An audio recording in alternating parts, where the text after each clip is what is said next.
a monster bug war, there are all kinds of killers. The callous, the cold-blooded. Grab onto the prey, hold it, and tear it apart. And the truly terrifying. They can tear things apart using the claws. But the scariest of all are the calculating killers who leave nothing to chance.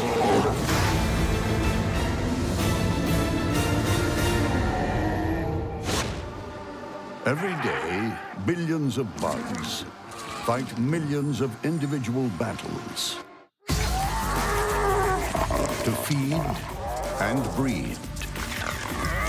But every now and then, two tribes will wage an epic war where there's just one outcome: carnage.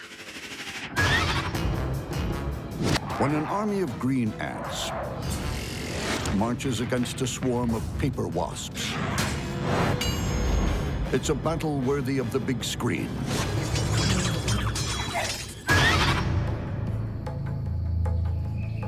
Above the ground, a high-rise militia goes through its maneuvers. Its headquarters is a leafy bunker, home not to generals, but to green ant larvae,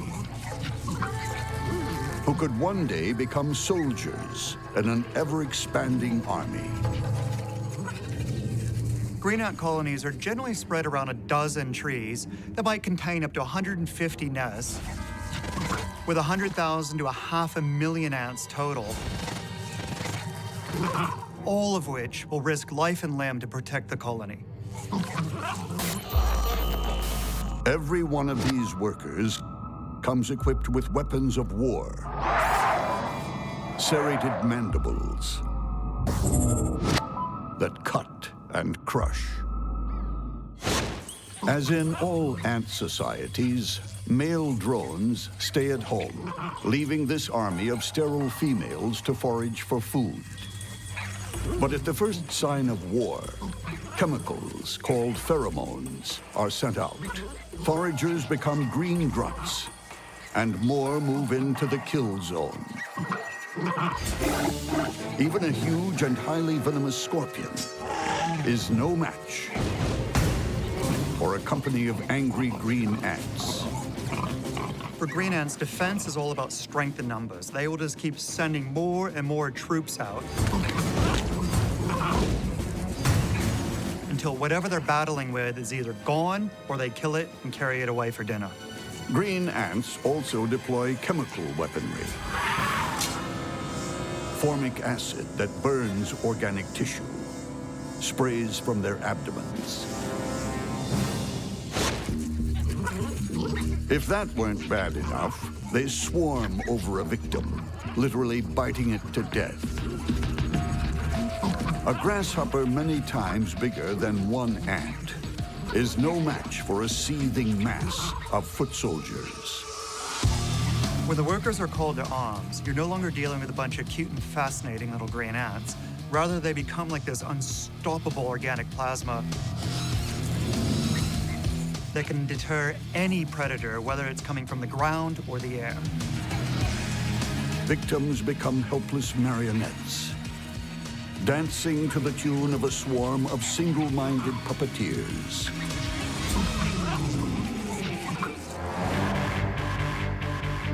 Below this treetop bunker, with its elite soldiers, another force has moved in. A colony of paper wasps.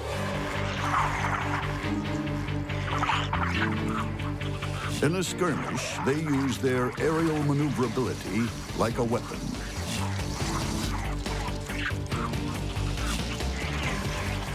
Paper wasps don't fly fast, but they hover with intent, like attack helicopters, waiting to strike and feed. Paper wasps are really important because they kill so many pest species of caterpillars. The adults are active for anywhere from 2 weeks to maybe 3 weeks. They spend all of their time going out and foraging to kill the caterpillars. Like the ants, most of the wasp foraging force are sterile females, with heavy artillery at the front and some big guns at the rear. Unlike bees that can only sting once, these wasps can sting repeatedly. But paper wasps don't rely just on firepower. They have tactical coordination down to a fine art. Wasps are actually really smart. They're capable of complex learning. They've got excellent vision. Like green ants, adult paper wasps hunt and kill only to feed their larvae. Their own survival depends on it. Wasps feed the larvae with captured caterpillars. In turn, the larvae produce nutrient-rich saliva that's fed back to the adults. Life goes on in the paper wasp nest and the green ant colony. It's live and let live. But nature is fickle. One unfortunate windstorm can smash one bug civilization up against another without warning. This is two insect civilizations at war. And no matter who wins, both sides are going to suffer massive losses. In the rainforest, it's the calm before the storm. But as the weather worsens, a tree branch, home to a green ant colony, is flung against a paper wasp nest.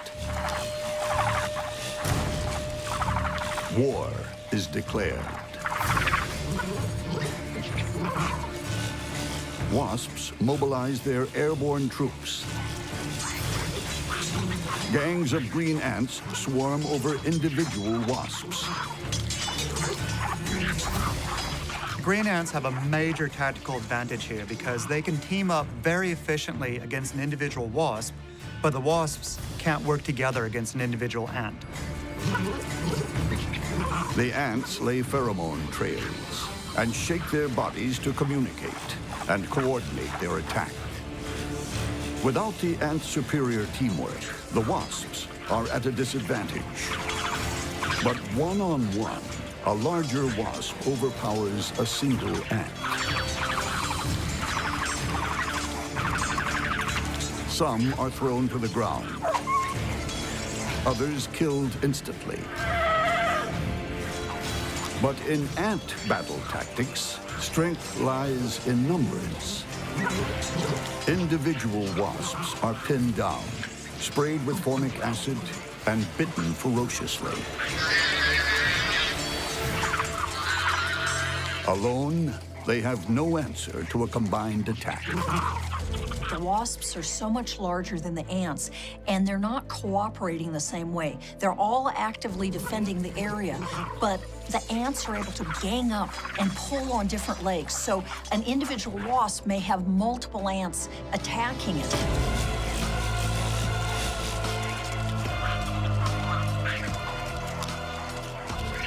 A raiding party of green ants bursts into the paper wasp nursery.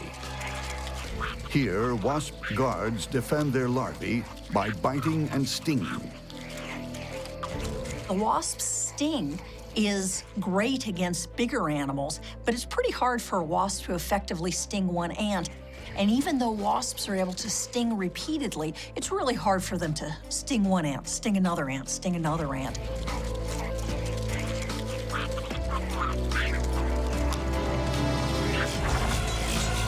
The green ants may have the upper hand, but now the wasps retaliate. Mounting a concerted airborne attack, they breach the ants' headquarters. and began carrying off the ant brood. More and more wasps overwhelm the ant's nest. It's a mass attack. Under the onslaught, green ants scurry to save their young. It's carnage.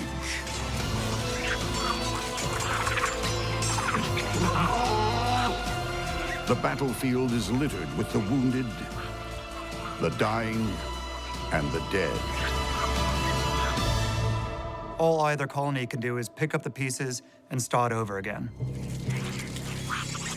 The wasps' superior airborne maneuverability and their preemptive strike on the ant's nest tips the balance. They overcome their assailants, but at enormous cost. Defeated, the green ants sound the retreat. Their bunker is torn apart. They scramble to salvage the surviving larvae. In a bug war of this magnitude, the refugees have no choice but to escape with their young, to start a new life in another part of the forest.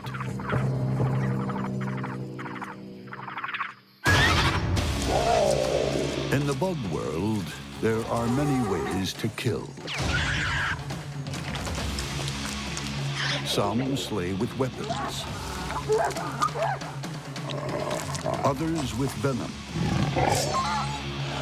But the deadliest of all may be the bugs with brains. When a Portia spider takes on a long-jawed orb weaver, it's brains versus bite for the biggest prize, survival. In the rainforest, hunters don't come any smarter than this. A flair for strategy, a master of disguise. The name is Spider, Portia Spider, licensed to kill. Portia is a specialist assassin. She prefers other spiders. And her 8 all-seeing eyes can pick them off in all sorts of conditions. The eyes have different functions. The eyes on the side are very attuned to movement. A jumping spider can see 360 degrees. The front huge eyes are essentially recognizing contrast and discriminating distance. Combination of these different eyes, they just have superb vision. Portia is also a mistress of camouflage.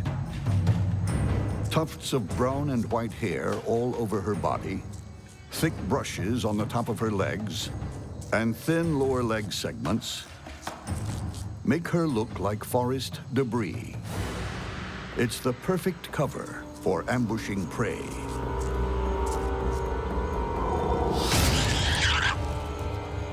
And when it comes to the kill, she has all the equipment a stealthy assassin needs. Fangs that deliver lethal venom, and mouth parts that flood the victim's body with digestive enzymes, so it can be dissolved, ground up, and sucked in as a liquid lunch. But Portia is armed with another weapon you can't see. Portia are incredibly intelligent spiders. What Portia seems to do is locate its prey, figure out where it is, approach it from a number of different angles until it's in an optimal hunting position. She's also a master deceiver. She doesn't just look like leaf litter, she acts like it.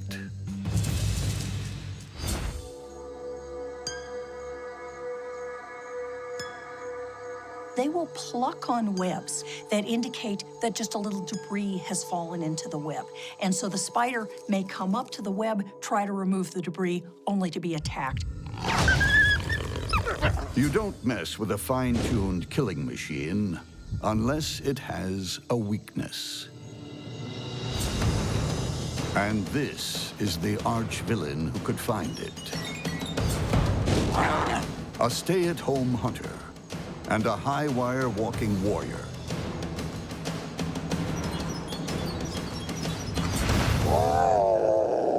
The long-jawed orb weaver. The orb weaver's web is laid out like a circular grid with lines radiating out from the center. The spider will sit in the center, and from there it can get to any point on the web very fast, and those long legs just enhance their speed. The orb weaver lies in wait. A silent ninja poised to strike. Orb weavers have 3 little claws at the end of each leg, and while they're sitting on the web, they're monitoring every little vibration. Each movement means something. A puff of wind, a falling leaf, or what the skillful hunter is really waiting for, a trapped insect. Sensing vibration is far more important to these guys than seeing things. In fact, vision doesn't really play a role at all in their hunting strategy. When this 8-legged ninja strikes, it's lightning quick. But no throwing stars here. Just 2 long, razor-sharp fangs. Perfect for turning prey into shish kebabs.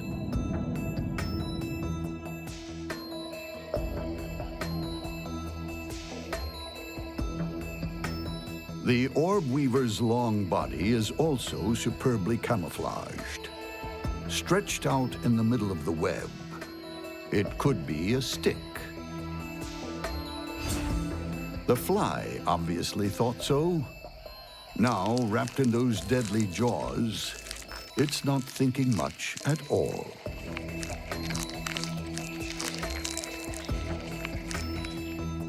The long-jawed spiked chelicerae effectively perform the same function as the raptorial arms of a mantid. They help grab onto the prey, hold it, and tear it apart. Nearby, the Portia spider is figuring how the orb weaver could become her next meal.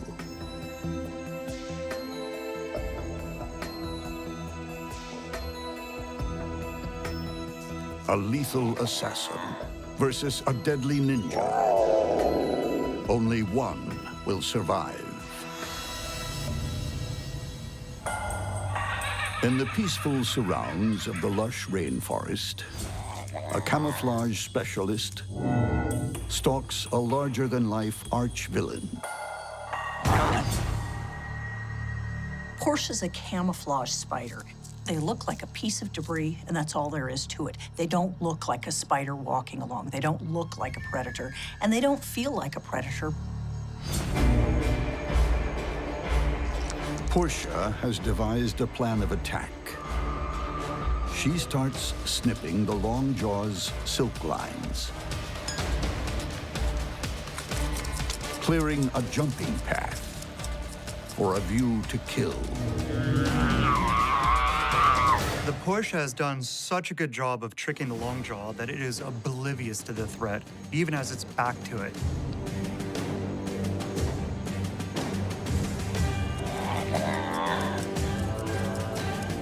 Portia keeps snipping.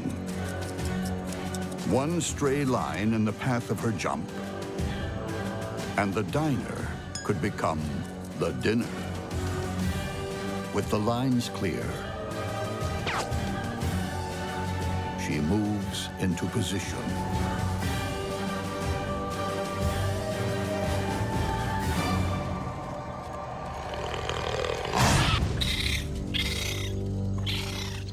a quick, clinical kill. As the venom-filled fangs plunge into the orb weaver's body, what took more than an hour of scheming and preparing is over in a moment. Portia venom is unusually potent, especially to spiders. As the deadly cocktail courses through its body, the long jaw is paralyzed, then eaten. You know, it's no surprise that this Portia won. Long-jawed spider, unless it escaped fast, was doomed. It isn't a spider hunter. Portia is a spider hunter. They're good at what they do. They're really smart. I don't think the long-jawed spider had a chance. Like a professional assassin, Portia is ruthlessly efficient.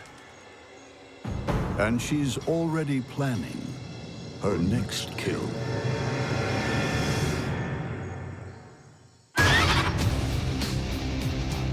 In the bug world, there's no such thing as a G-rated monster movie. On every blade of grass, on every leaf, on every tree, there's a killer plot just waiting to be played out.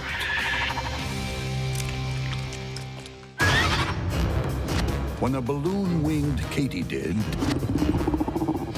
takes on a tree centipede,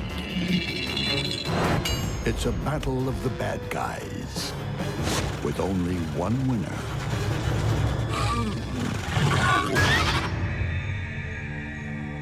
At first glance, it looks like a green leaf, swaying harmlessly in the breeze.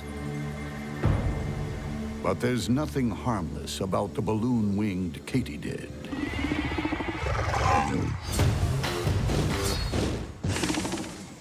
The simplest way to describe the balloon-winged katydid is that it's a mobile leaf with razor-sharp jaws. It's an ambush hunter with a very straightforward attack strategy. Rush, grab, tackle, eat alive. As a hunter, the balloon-winged katydid has it all. Long antennae to detect prey and danger. Huge hind legs for jumping and kicking. But up front is the serious weaponry. There are 2 rows of massive spines on the front 4 legs, and the balloon-winged katydid basically uses them to pin the prey down in a spiked cage. The hug that holds becomes the kiss that kills. A fellow katydid is easy meat. Legs, wings, head, gone. But what will happen when this ambush hunter crosses paths with the freight train of the forest? This is a killer with a need for speed. A tree centipede that's as long as it is ferocious. The tree centipede is in the group Scolopendra, and the Scolopendra are the largest of the centipedes. This one can be anywhere from 3 inches to 6 inches in size. This is a good-sized animal, about as thick as my thumb.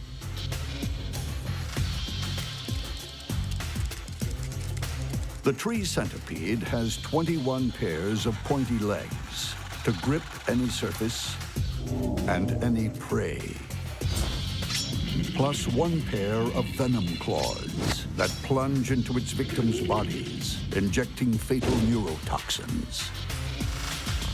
Of all the animals in my lab, it's the centipedes that are the scariest animals because they can just climb all over the place, and they do it fast, and they've got a strong venomous bite. It's a hyperactive carnivore with a big appetite. So a large katydid should be an easy snack. But don't count on it. The balloon-winged katydid isn't one to run away at the first sign of a predator.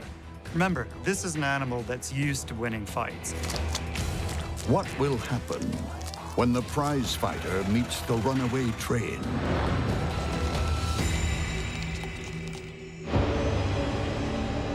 Of all the bugs in this habitat, these are two of the baddest. A lot of katydid species are herbivores or omnivores, but this species specializes in eating other living animals. He'll have a go at anything his own size. A centipede is really not an animal that any other arthropod wants to encounter. Heck, it's an animal that a whole lot of vertebrates wouldn't want to encounter. Tonight, the balloon-winged katydid is out looking for dinner. So is the tree centipede. And it's picked up a katydid's chemical signal.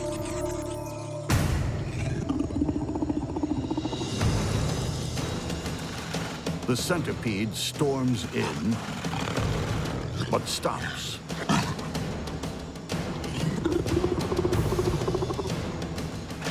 The katydid backs off.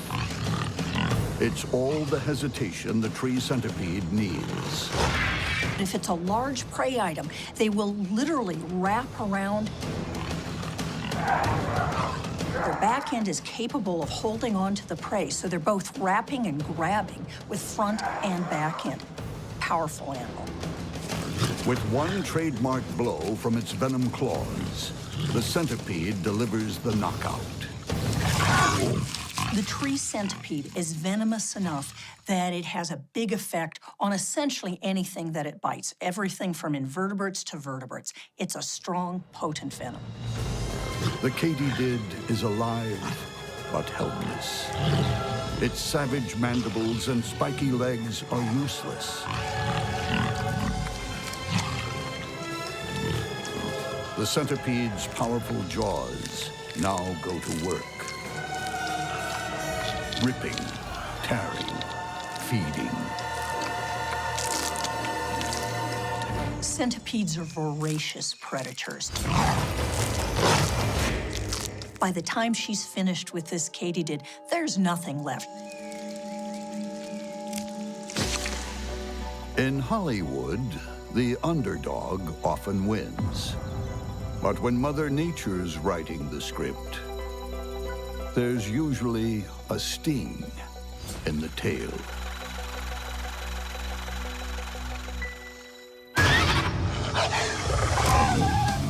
In the bug world, there's just one way to earn your stripes.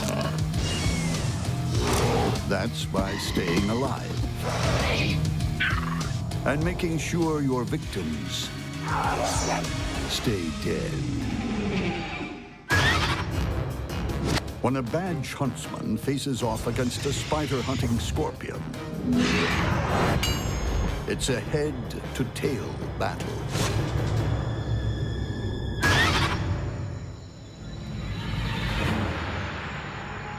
The badge huntsman is a running, climbing master of one-on-one combat.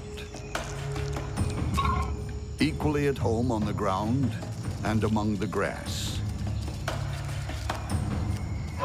It's the commando of this forest, and it has the stripes to prove it.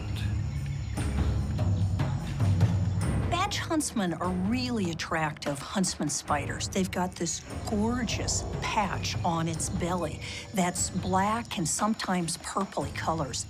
When they're defending themselves, they'll rear up their legs and show the bands on their legs. Every badge huntsman species has a unique pattern, mimicking an all-seeing eye. The war paint makes them look big and mean. They're also built for speed. They have essentially rotated their legs from this posture in most of the spiders into a sideways posture. The movement of these legs and the changing of the joints means that they're able to move very rapidly side to side.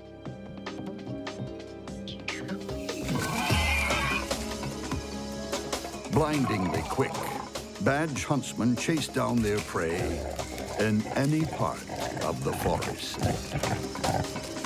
The badge huntsmen are very, very fast spiders. The underside of their legs are covered with something known as scopula. These act as suction cups so that they can essentially walk upside down anywhere.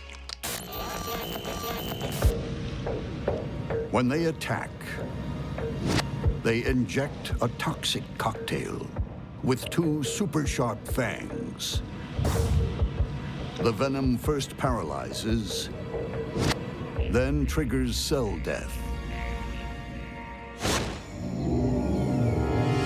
These poison darts mean the badge huntsman is not afraid to take on bigger opponents. This katydid is about to be toast.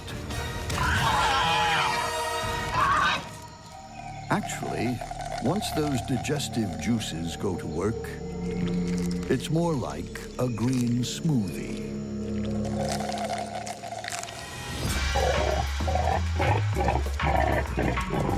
But fancy badges don't cut it with these guys. Spider hunting scorpions. And they've been around the block a few times.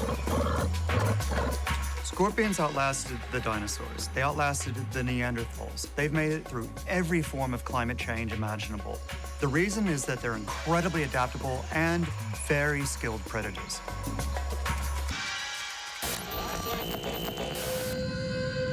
Fast on its feet, a tough armored shell, the spider hunting scorpion is a small, mobile fighter with a long reach. The pinchers are an effective weapon because they're very long. This gives the scorpion a really good reach, making it difficult for another animal to get close without being grabbed and stung. With claws that grab and a stinger that delivers paralyzing venom, it's a stealthy nocturnal hunter, an all-night diner with an appetite for fresh spider.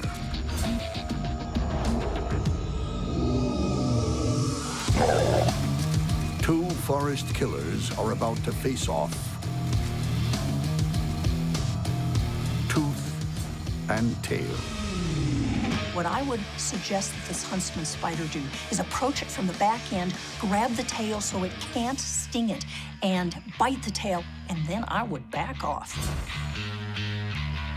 It's an old-fashioned duel, but there's no code of honor.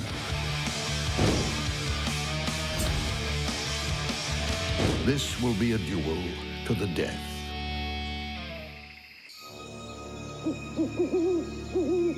It's midnight in the forest as two killers face off.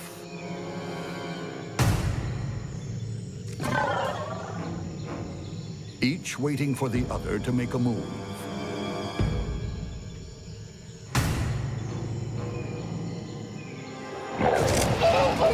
The spider opens with a sidestep, but the scorpion grabs its leg.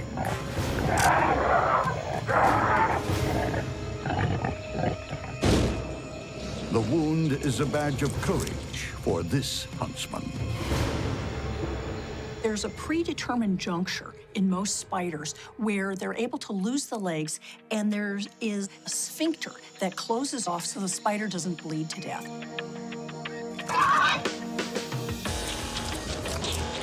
But she's not the only spider prowling in the forest tonight. Another huntsman comes along, flashing its badge.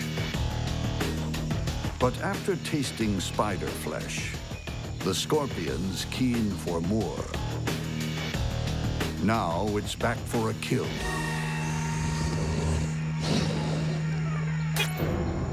The badge huntsman will attack with lightning speed, and hypodermic fangs.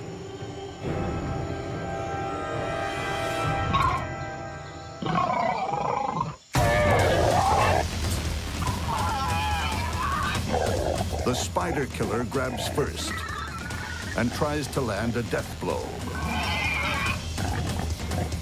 But the huntsman fends off the stinger with its long legs,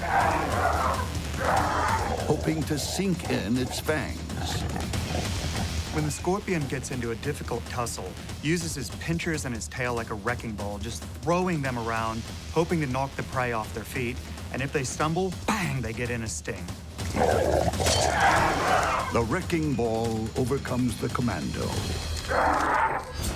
and lands a clean shot to the back of the badge huntsman's head. The scorpion's venom acts very, very quickly on the prey.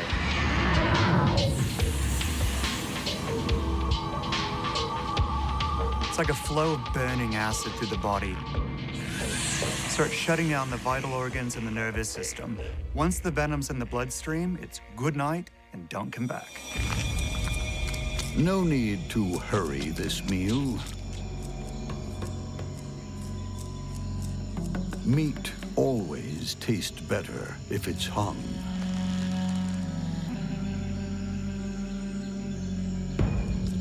The scorpion feasts on its victim's body.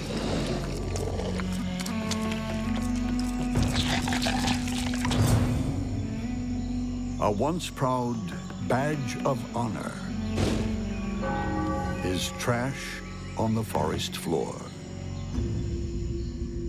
The animal world teems with monsters that crawl and fiends that fly. But some of the strangest and most savage beasts on the planet do their dirty work underwater.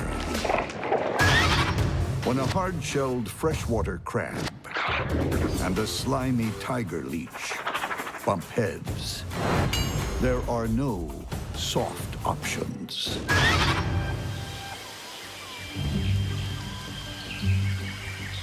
Both creatures live and feed in the same pond. But that's where similarities end. Both have the will and the weaponry to fight to the finish. This pond is simply amazing. It's packed full of life. It has the crabs, it has leeches, it has small freshwater shrimp. It's got fishes, it's got all sorts of insects living in it. It's an entire active ecosystem. And one of the issues with this sort of a gorgeous little ecosystem is that everyone in this pond runs the constant risk of becoming someone else's dinner. The freshwater crab is a shameless scavenger, feeding on the recently dead or anything too weak to fight. They'll eat small fish, they'll eat small invertebrates, they'll eat other small crustaceans, they'll eat a little bit of plant material, they'll eat essentially anything that they can get. Like a knight in shell-hard armor, the freshwater crab's body and legs are safe from all but the most extreme assault. Even her eyes retract on stalks, folding in like car side mirrors for safety. And serious trauma, like losing a leg, doesn't mean game over. Look at this crab. It's missing a leg, it's missing a foot, but it's an arthropod. And because it's an arthropod, it's able to regenerate the leg next time it sheds its exoskeleton. Food is always fair game, even when someone else is chewing on it. But the freshwater crab's major weapon is its claws. And it's with these claws that they're able to do everything. They can grab prey or potential predators. They can tear things apart. They can move rocks around. They can dig burrows. They do courtship, waving their claws to the females. They can do whatever they want to do.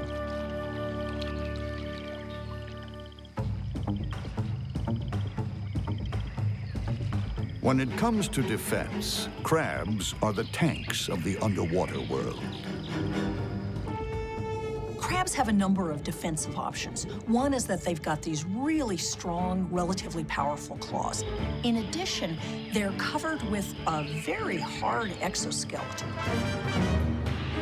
They move quite well and can be relatively fast, zipping out of the way.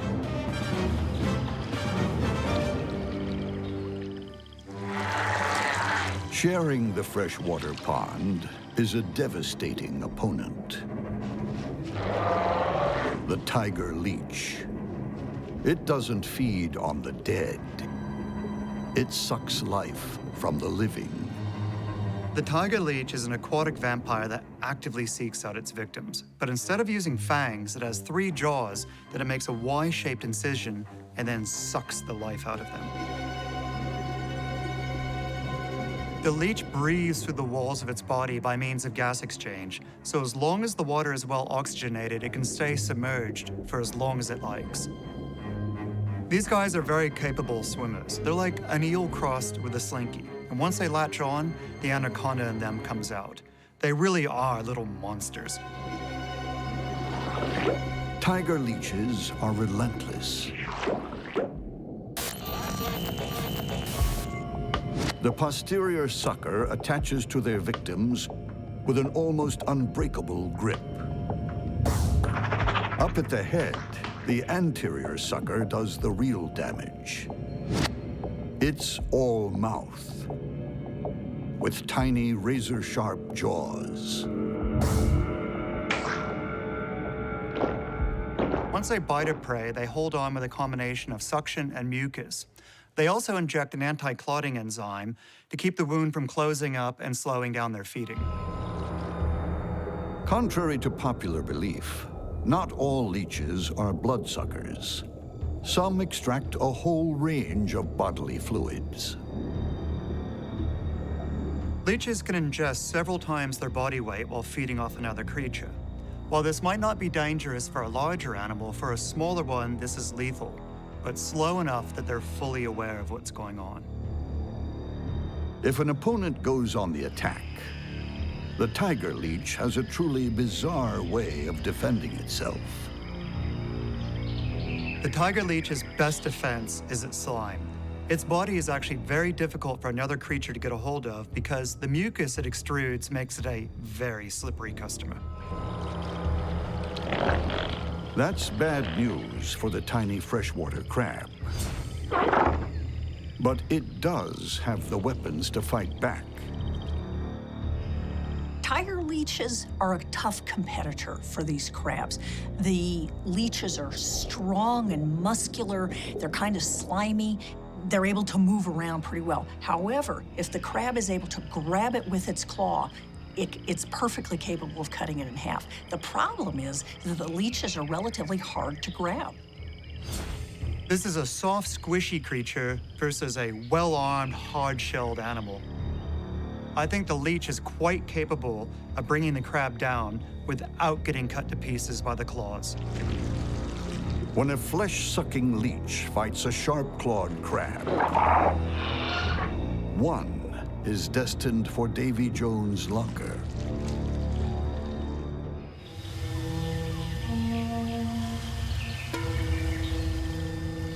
Two pond dwellers are about to engage in a fight to the death.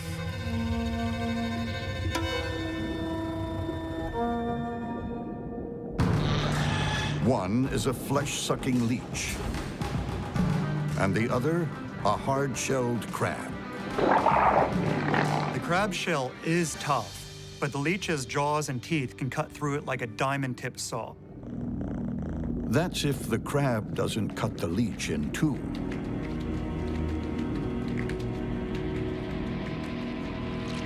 It's feeding time in the pond, and any creature is fair game.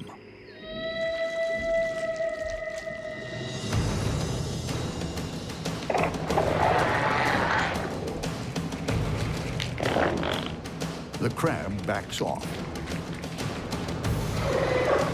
But the leech is back.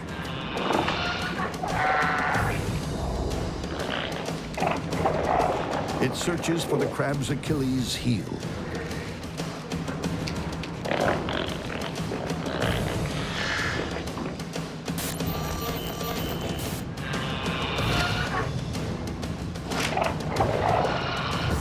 And finally finds access to the soft flesh.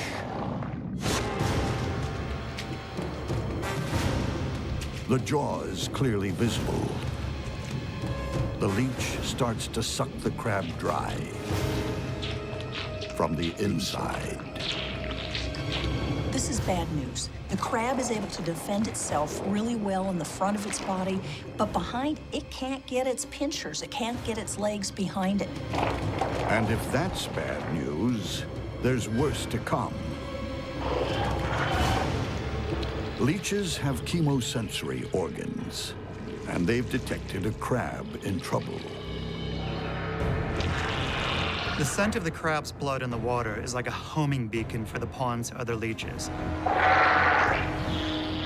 They're gonna do everything they can to join the party, and the more that are on board, the less chance the crab has of fighting free. Another tiger leech joins the feeding frenzy. It latches on. The crab grabs with its claws, but the leech is covered with slimy mucus and slips out of the crab's grasp.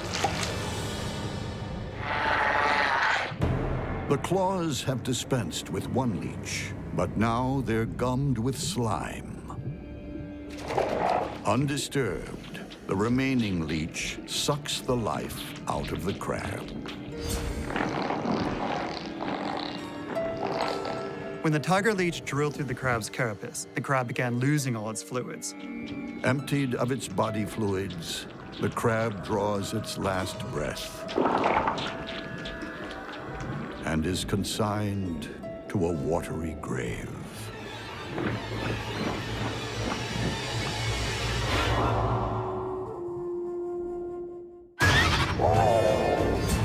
In a monster bug war, clever tactics triumph over superior firepower. Battle know-how overwhelms defensive display. Infiltration foils the finest defenses. And maneuverability gives you the edge in a mass attack. When bugs go to war, you fight smart or die.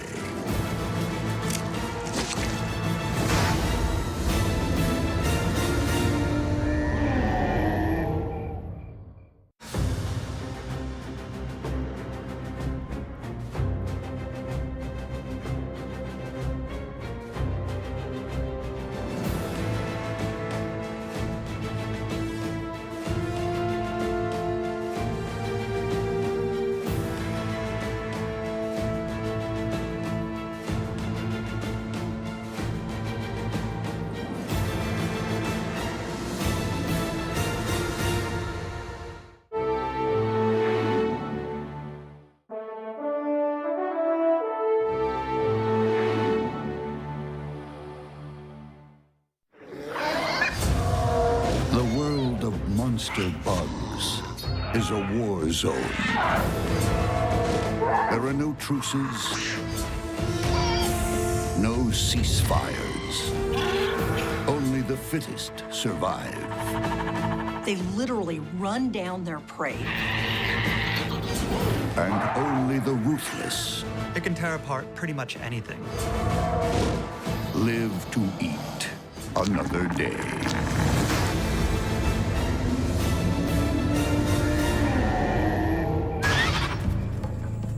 In the monster bug world, there's nothing more unsettling than silence. Knowing that something unheard and unseen is patiently awaiting its chance to kill you. What happens when an ogre-faced spider sets a trap for an assassin bug? It's the skill of one forest ninja versus the stealth of another. In mythology, the ogre is a terrifying monster. Cruel, brutal, and hideous. But in the bug world, this monster is no myth. Ogre-faced spiders are about as neat as spiders come. Their middle posterior eyes, so their posterior median eyes, are huge. Most spiders have 8 eyes, but poor vision. The ogre-faced spider has military-grade optics that turn night into day. They're outstanding at collecting light at night so that they see very, very well in darkness. Their vision at night is far better than cats and better than owls. That's extremely bad news for passing prey. But even more astonishing is the ogre-face's weaponry. What these spiders do that is absolutely unique in the animal kingdom is they build a very, very specialized web. Hanging from a threadbare silk scaffold, the ogre-faced spider starts weaving a weapon. An expandable net that traps the unsuspecting in the blink of an eye.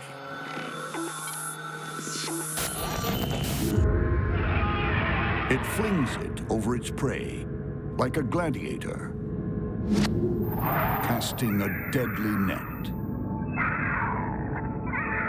When they actually attack something, they're going down just incredibly fast and then releasing the web, and it contracts. It is fascinating to watch. The ultrafine net is created with the skill of an expert weaver. They make it in their back legs. As you see them combing, they've got a comb on their 4th leg, and you see them combing out silk very fast. I often think of it as hair that has been teased up, and the silk looks something like that. Holding the tightly woven net in its 4 front legs, the ogre-faced spider silently sets up a vigil for whatever flies by or passes below.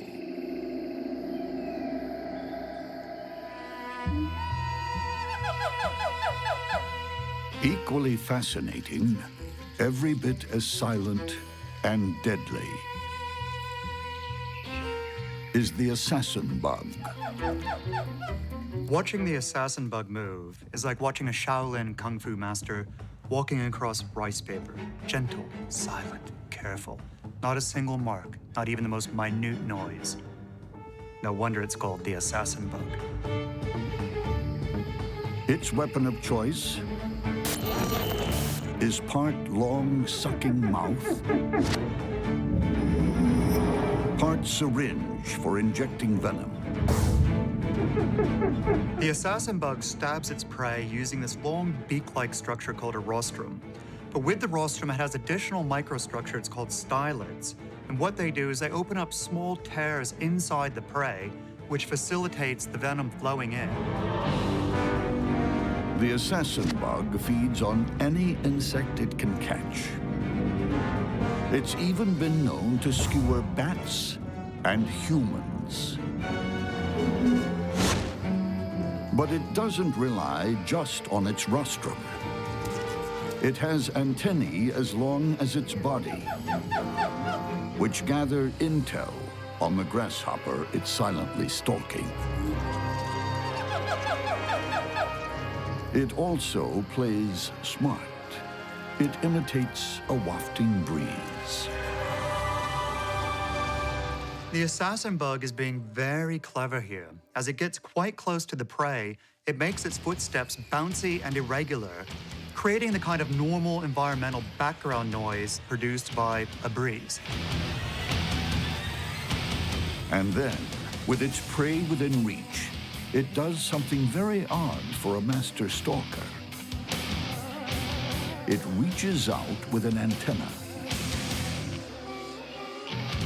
Assassin bugs have a peculiar habit of using their antenna to gently tap their prey a few times before stabbing them. It's a poorly understood phenomenon. We don't know if it's to confuse the prey or even somehow to hypnotize them, but this is what they do.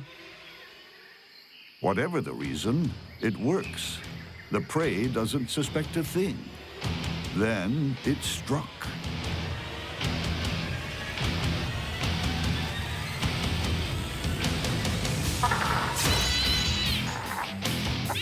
The assassin bug's rostrum spears the grasshopper's back. Deadly venom floods its body. The paralyzing action of the venom takes effect in 3 to 5 seconds. At this point in time, the limbs are unable to move. After about 15 seconds, it is completely paralyzed, even though it's still alive. Prey is sitting there immobilized. Other chemicals that the assassin bug is pumped in is now digesting it even while it's alive. By the time the assassin bug is done, 40 to 60% will have been sucked out as a liquid lunch. As darkness descends, a deadly net and a venomous spear will soon become the weapons of choice in a forest as black and as ominous as the grave.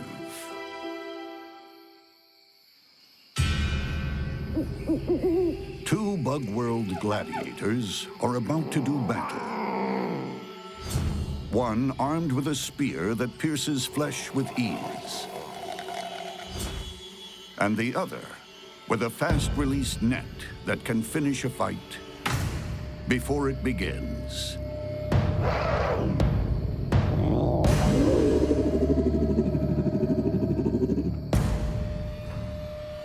As the spider hovers, the assassin bug closes in, moving ever so slowly, from leaf to branch. The two deadly foes converge in the darkness. The assassin bug needs to get past the net to strike a blow.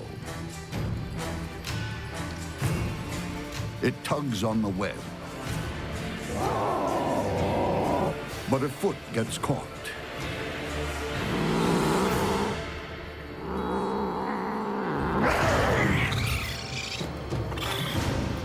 In one swift movement, the ogre face flings down the net and scoops its victim into a treacherous tangle of silk. What it will do is it will grab it up, wrap it up with more and more silk, so there's no chance that the assassin bug is able to get its piercing mouth parts out. There's nothing that the assassin bug can do that's going to hurt the ogre-faced spider. The ogre wraps quickly while keeping her distance. The assassin bug stretches its legs to break free of the death shroud. It's too late. With the deadly rostrum safely encased in silk, the ogre face moves in for the kill. The would-be assassin takes a hit of paralyzing venom.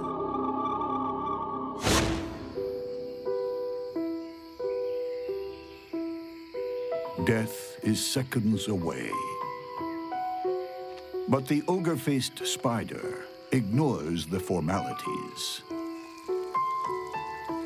It's already feeding on the body fluids of the vanquished.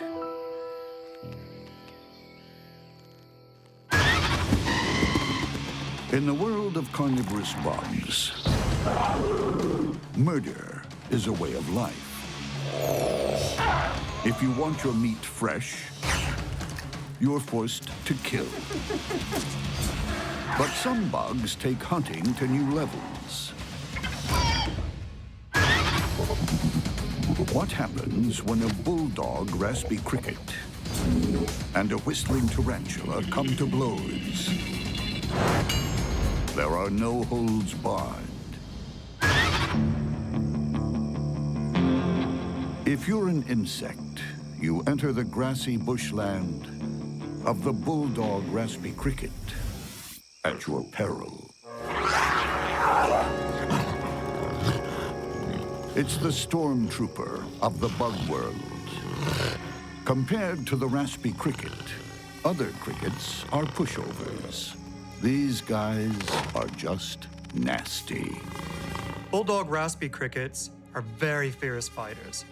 They launch themselves at the prey with the aim of just cutting it to pieces. The raspy cricket is built to kill. Two massive compound eyes, heavily armored thorax, front legs bristling with deadly spines, and mandibles that cut through prey like a chainsaw. The raspy cricket's mandibles are just plain deadly. It can tear apart pretty much anything. Snip, off comes the leg. Snip, off comes the head. Raspy crickets are also super mobile. They'll go anywhere, anytime. Raspy crickets are very tough to escape from. Not only are they great jumpers, but they're great climbers, they're fast on their feet, and they can fly. And they never back down. Once you're in a raspy cricket's sights, it's locked on to kill. The antennae are very long. They use them both to pick up the scent of the prey, but also physically to tell them what's nearby. And the second one makes contact, this cricket launches and starts biting and tearing it apart. The cricket's massive sickle-shaped mandibles chomp through its victim. Every body part is on the menu. Abdomen, leg, wings. The bulldog raspy cricket is the consummate killer. But it doesn't have the killing fields to itself. Nearby, there's a menacing murderess. A tarantula. Not someone you choose for your babysitter. Known as whistling tarantulas. This is caused when they rub their mouth parts, causing kind of a rattly, hissy sound, which makes them seem more frightening. The terrifying death rattle is backed up by two monstrous fangs. Tarantulas have fangs that strike downward. These fangs are really quite large, as much as 1/3 of an inch long, which is on the order of a number of different snakes. And so this is enough to do real damage. She's highly attuned to passing prey. She doesn't hear them coming. She doesn't have ears. What she does have is hundreds of sensory hairs that pick up vibrations in the air.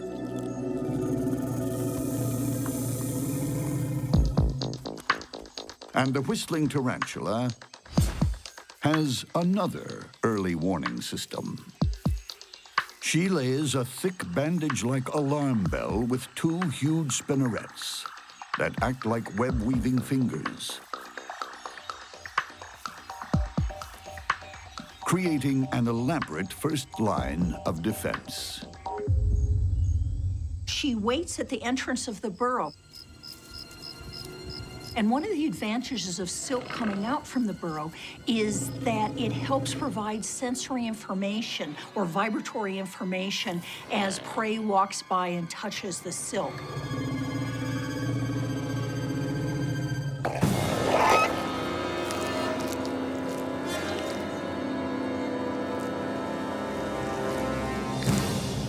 This regular cricket was easy meat. But what happens when the whistling tarantula faces a much nastier bulldog raspy cricket? A fight between these two could go either way. I think the raspy cricket will try to use brute force to overpower the tarantula and get in a damaging bite before the tarantula can sink its fangs in and deliver the venom. Some in the bug world don't kill to live. They live to kill. They don't just attack, they annihilate. The whistling tarantula is a murderess. Armed to the teeth with dagger-like fangs that spear through her prey like a knife through butter.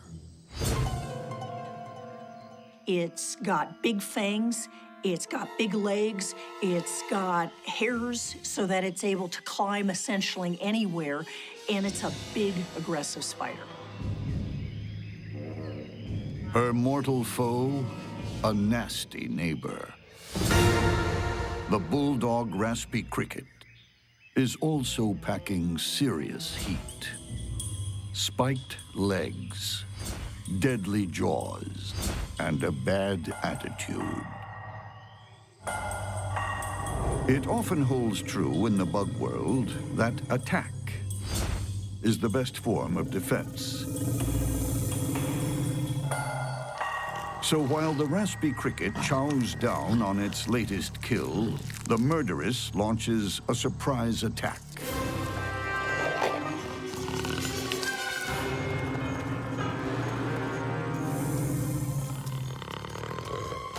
The cricket lashes out with its spiked legs. The tarantula retreats, with good reason. She's missing a leg. She heads for home to lick her wounds and mend her web. She'll go into the burrow and then cover up the entrance of the burrow and seal it up. So essentially predators aren't able to get in while she's in the burrow and while she's relatively incapacitated. But the bulldog raspy cricket has developed a taste for spider drumsticks.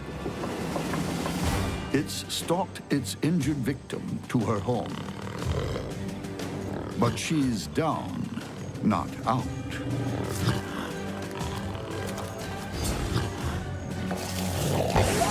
A massive body kick sends the killer cricket reeling. But the cricket is nobody's football. Each combatant has scored a blow. Now it's really on. One of them is going to die. If that raspy cricket gets its strong jaws onto the soft-bodied tarantula, the tarantula is absolutely done for. So it's really a battle of timing and speed here. The stormtrooper is back, madder than ever. It flushes the tarantula from her burrow. She makes a break for it. But the raspy cricket's mandibles shear through the tarantula like colossal bolt cutters. Once they start biting the prey, they sit cross-legged with their arms locked together, forming a spiked cage that the prey has little chance of escaping from. The murderess has met her match. She's not just eaten. She's torn apart.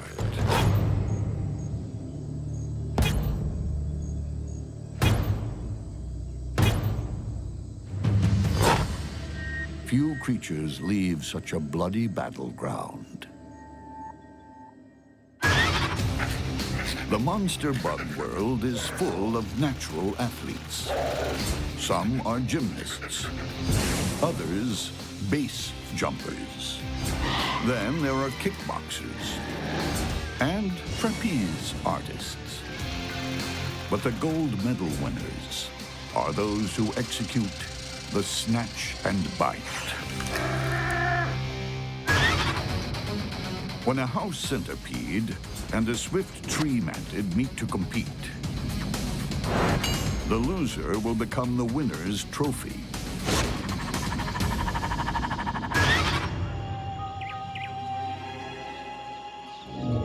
This is a house centipede. A lean, mean killer with just 3 speeds: stopped, fast, and faster. With 30 legs to propel itself, it's the bug equivalent of an Olympic track and field team rolled into one. The front legs are relatively short, the hind legs are relatively long, so the legs don't trip over one another as they're running this fast. When the house centipede feels the need for speed, it covers up to 16.5 inches of ground every second. That's like a human sprinting at 42 miles per hour. It's a unique design where even a couple of spare limbs are put to good use. The centipede has venom claws. These are evolutionarily modified front legs that are sickle-shaped organs that are extremely flexible and are able to inject venom into the prey, plus help tear it apart. But deadly venom and lethal speed are useless unless you can see where you're going. These centipedes have huge compound eyes. It's clear that they're using vision to track their prey, and this might be related to the speed at which they're chasing. This cockroach would do well to run for its life. But you can't outrun a gold medal sprinter.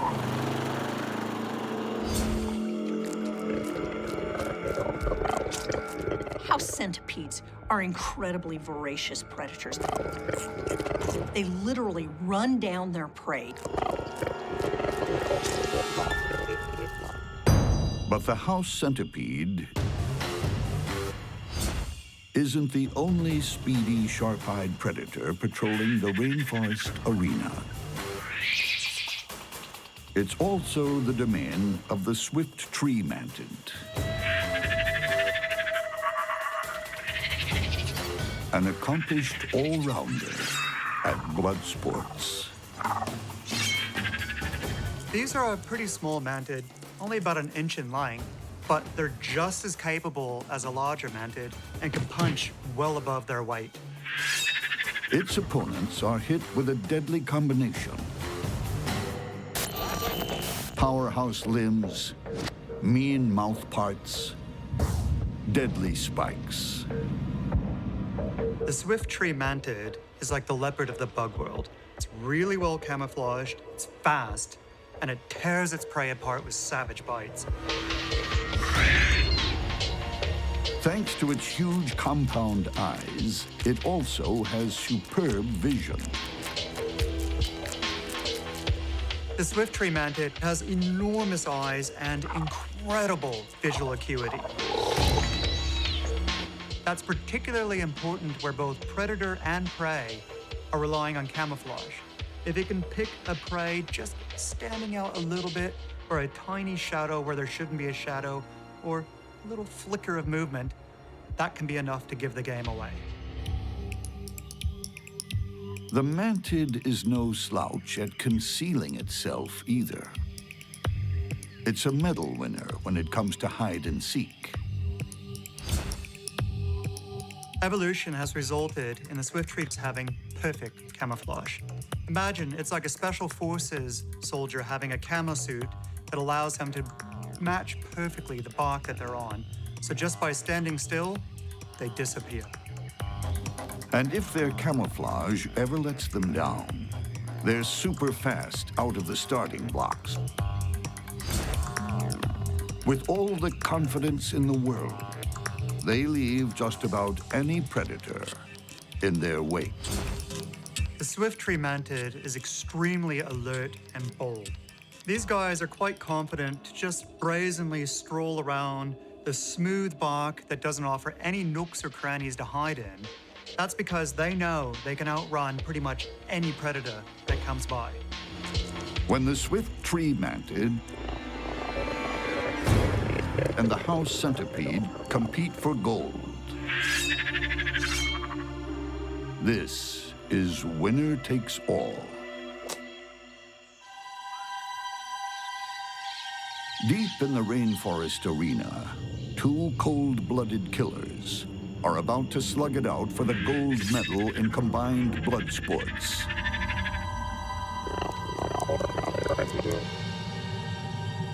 The swift tree mantid might be small, but it's not intimidated. The swift tree mantid is extremely alert and bold. It's seemingly unafraid of aggressors, even ones much larger than itself. When confronted, it'll stand its ground, pull some intimidating-looking poses, give a wicked stare. Is the mantid bold or just plain foolish? Its opponent, the house centipede, isn't backing down either.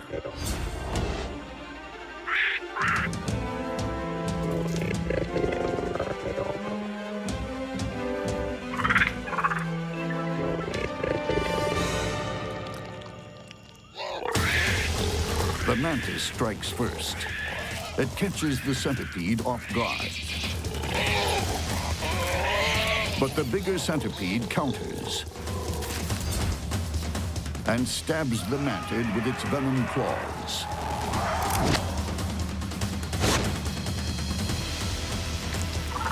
Then starts ripping its victim apart while it's still alive.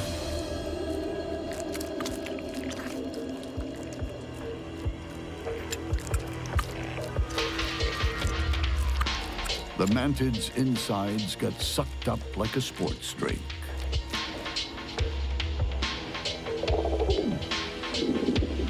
In the bug world, there's only room for one on the winner's podium.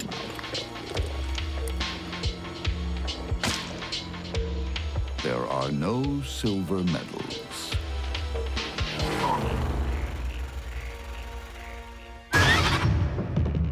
When bugs go to war, there are no rules, no sense of fair play, and no concept of picking on someone your own size.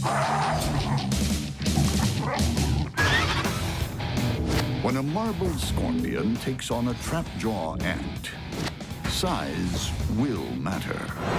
But will bigger be better?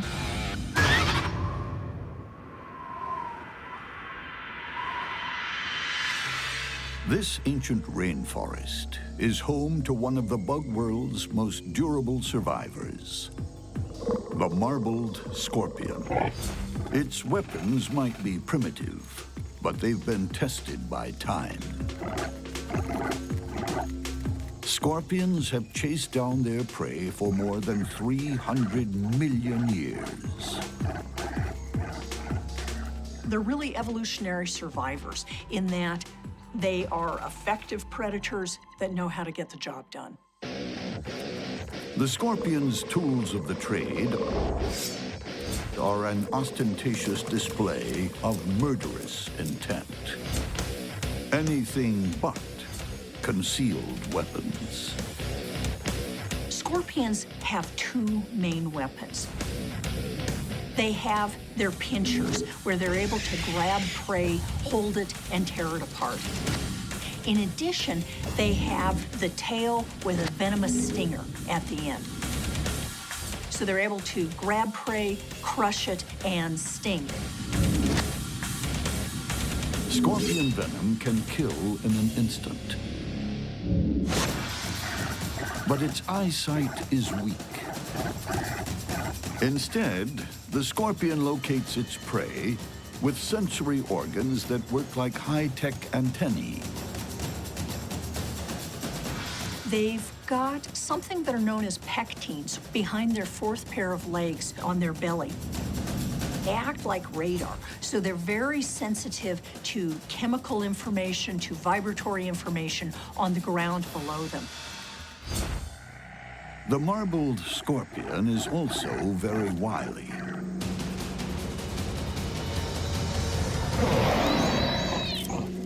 This cockroach had no idea it was about to become lunch. Grabbed and stung, it's carried away to be ripped apart and devoured. Like spiders, scorpions prefer their food runny. Draining the liquefied flesh of this cockroach is like sipping a meat martini. When a marbled scorpion goes hunting in the rainforest, most small creatures give it a wide berth. But not all are so easily intimidated.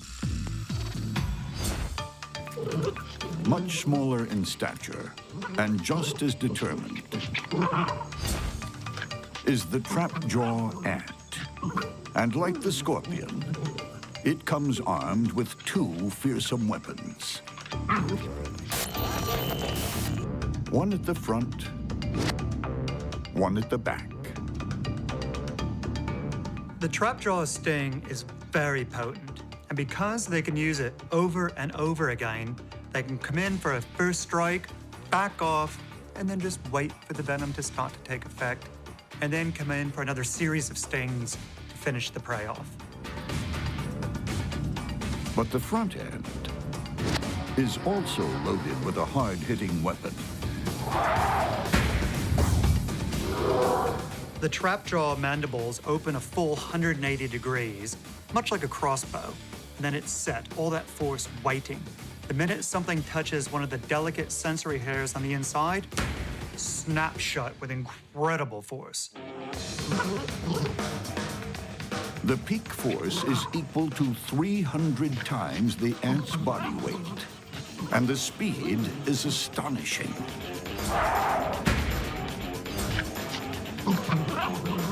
2,300 times faster than the blink of a human eye. The force is so strong, it can actually pop the prey open, sort of like a melon being crushed to expose the soft inside. What a way to go. But those jaws don't come alone. They arrive en masse. Trapjaws are very effective at defending themselves on one-on-one fights. However, because they're a social creature that lives together in large colonies, they can work together to defend the individual or the entire nest. Trapjaw ants aren't afraid of a battle. Neither is the marbled scorpion. And it won't be long before their combat skills are put to the test. As darkness creeps over the rainforest, the marbled scorpion goes looking for food.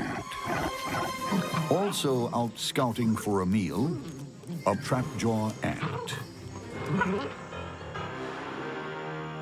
Both the trapjaw ant and the marbled scorpion have a sting at the rear and some serious scissors up front.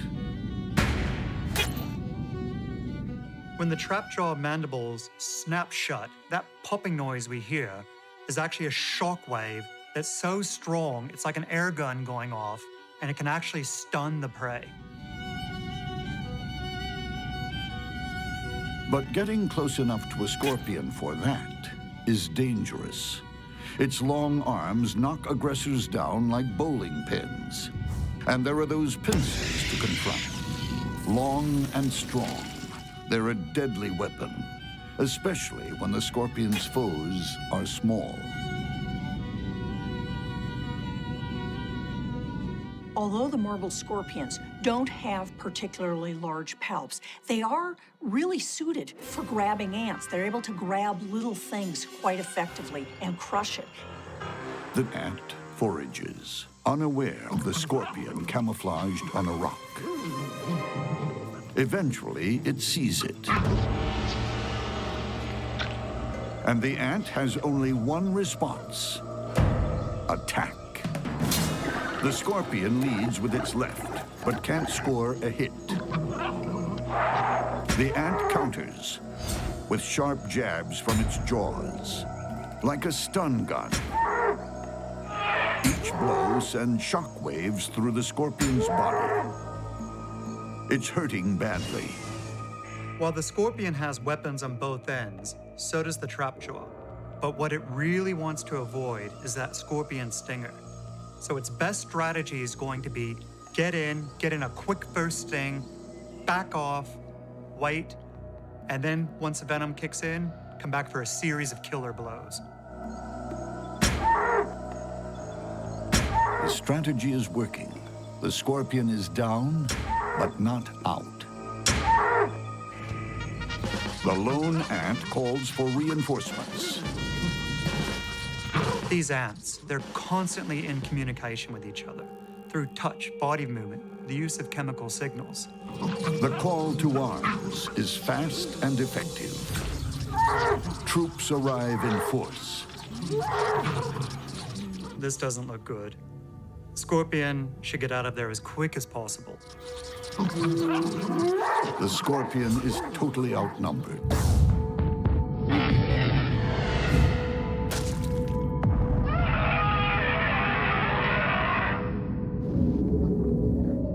Stingers plunge into its body, all over its limbs. Multiple stings send deadly venom coursing throughout the hapless scorpion's body cavity.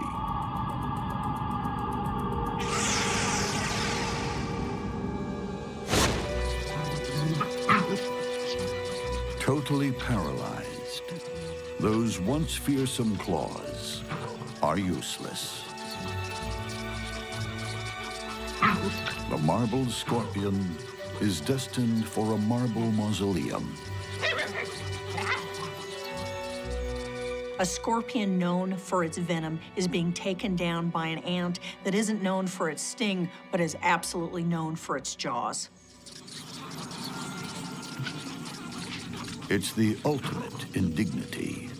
A rainforest supremo is dragged from its rocky pedestal to be cut apart and fed to ant larvae.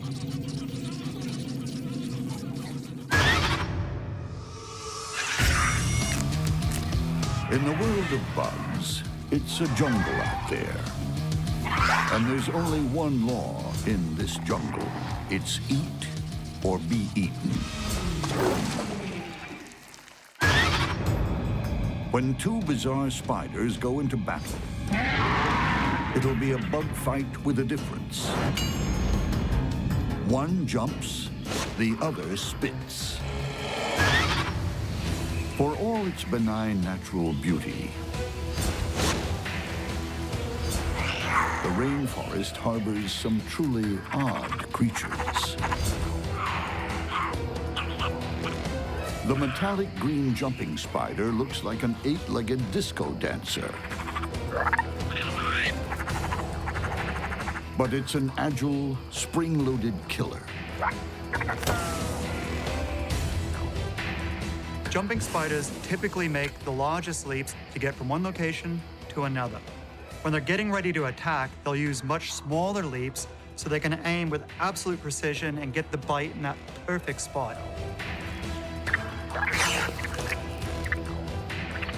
The jumping spider might be tiny. From end to end, no more than a thumbnail. What it lacks in size, it makes up for with sheer athletic ability. And it's got something else: brains.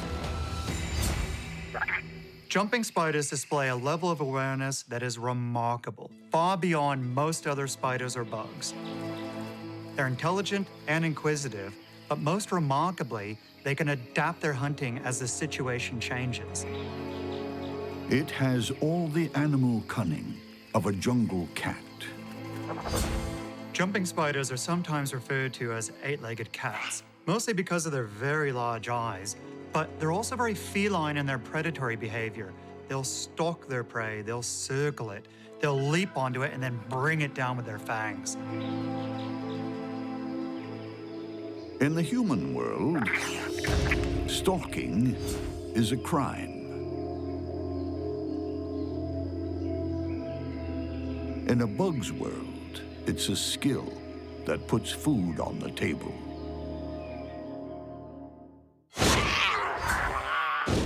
But the jumping spider isn't the only clever predator in this jungle.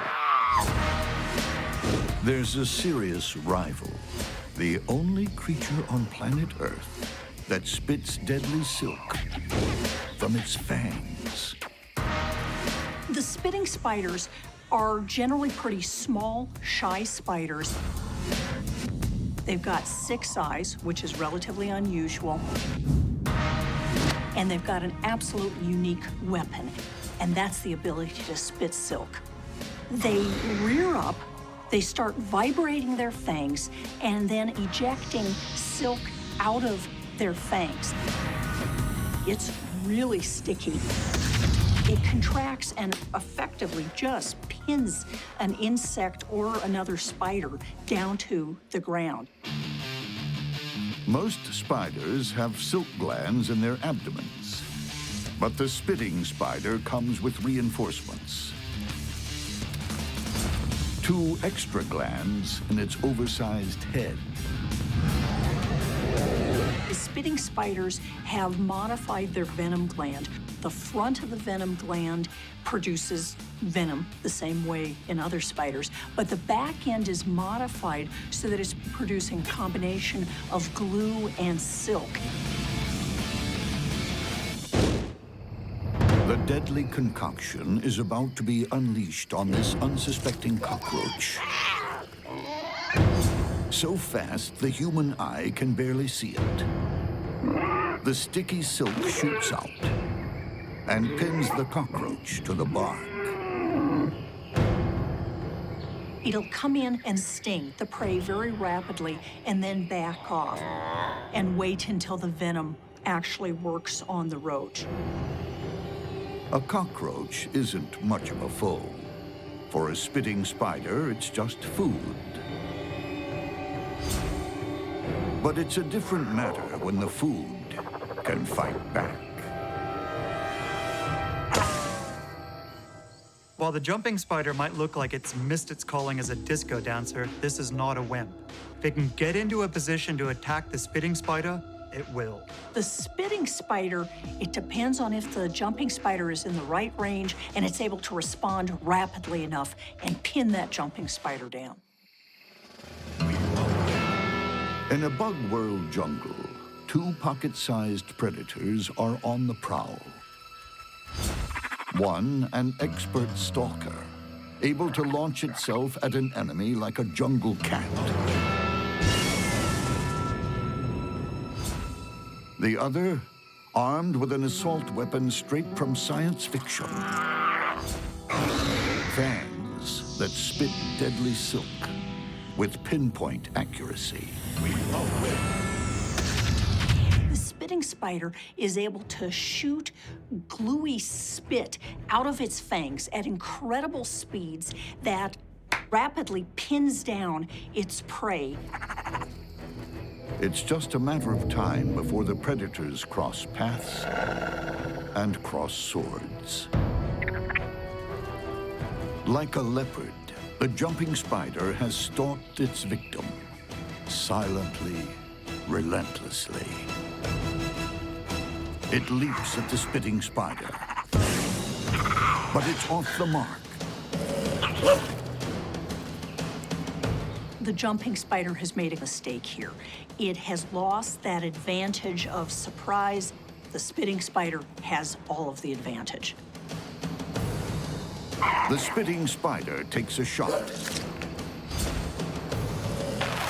It goes wide, but some of the sticky silk clips the jumping spider's leg.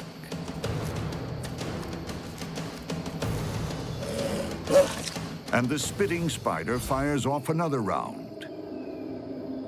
Only in slow motion can the airborne mass of sticky silk be seen. As the jumping spider is glued flat in the fork of a branch, the spitting spider comes in to administer the kill shot. This just shows how important it is to get it right the first time. If you don't, there's a really good chance you won't be around to fight another day. The jumping spider will never jump again, as its insides are sucked out. All that remains is the solitary reminder to look before you leap. On the bug battlefield, there are no soft options.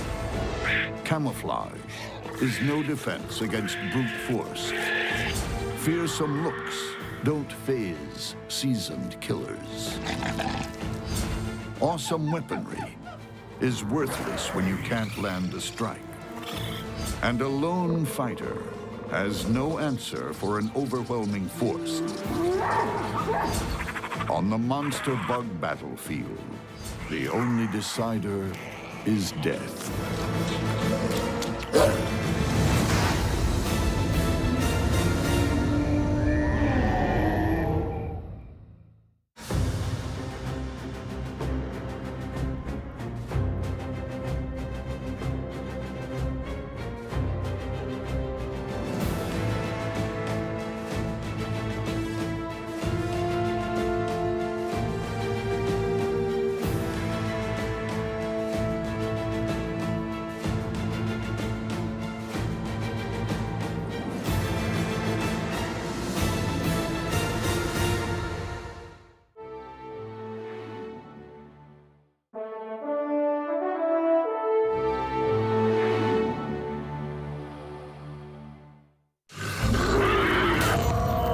In the world of monster bugs, life is cheap.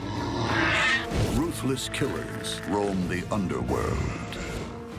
There's no mercy and no half measures. You're like an entire team of wrestlers in one animal. When bugs go to war, They're incredibly effective predators. it's kill or be killed.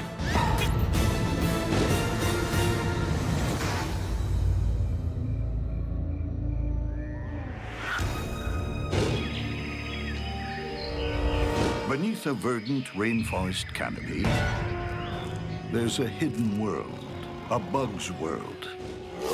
In truth, it's more like a collection of warlike nations, each ready to defend its territory against any invader.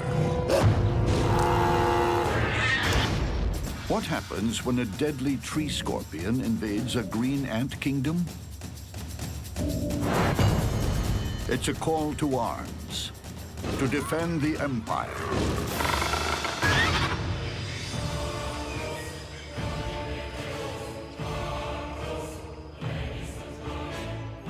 This plant is about to become green ant territory. In less than a day, they will swarm over its leaves and bend them to their will. It's empire building by an incredible society that thinks as one. Colonies are interesting things. This is where hundreds of individuals behave like a single organism. They may think as one, but they're divided into specialist teams. There are workers, porters, guards, and beneath this swarm of servants, a queen.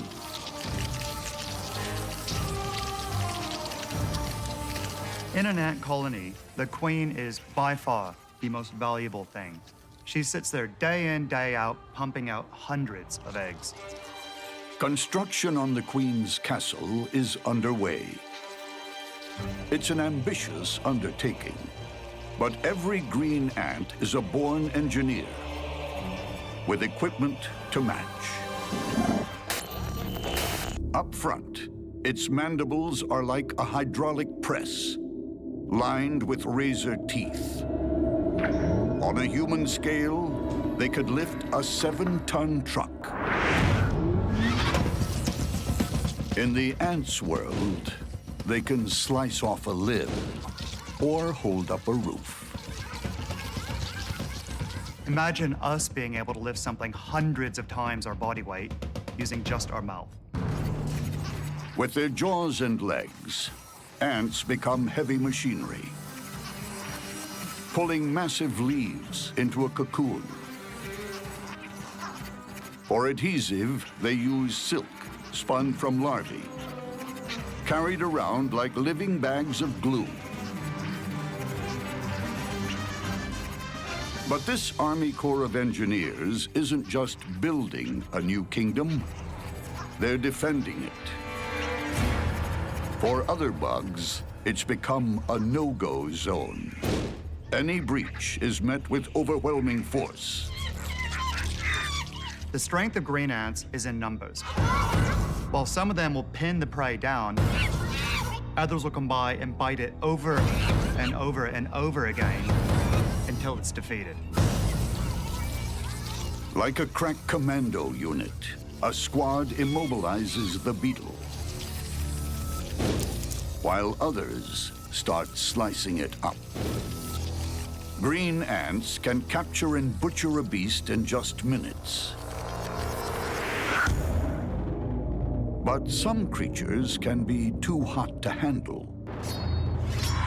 Like this killer, descended from the first bugs to crawl on land 300 million years ago. The tree scorpion. It's a wily opponent, built for a quick kill. It has size and sting on its side. It captures prey by stinging it with this venom, grabbing it with the pinchers, and then tearing it apart and eating it. The tree scorpion stalks the lower rainforest canopy. There's nowhere it's scared to go. It fears no one. Scorpions are hunters. Scorpions will basically take whatever they're able to successfully capture. Insects, other scorpions, they'll attack a wide range of different animals. Insects, spiders, but also one of the things that's most notable about scorpions is that scorpions are major predators on other scorpions. In fact, scorpions may be the most important predator on other scorpions.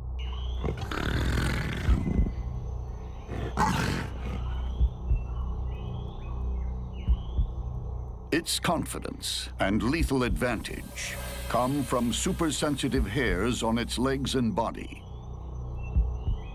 The slightest movement registers, even the flap of a fly's wing. And leading it straight to the kill zone are sensors beneath its body called pectines. These pectines, think of them as combs, are extremely sensitive to substrate vibration. So as they're walking along, these combs are responding to vibrations from the ground. As they walk, these touch the ground. In addition, the pectines are probably at least somewhat sensitive to chemical and odor cues and are picking up information from the environment. They don't have particularly good vision. They almost certainly are responding to light and dark, but they're clearly not locating prey visually. This cricket came too close. It landed on a branch. The vibrations and the cricket's telltale chemical compounds alerted the scorpion. And in no time, the cricket became the main menu item on its predator's outdoor dinner table.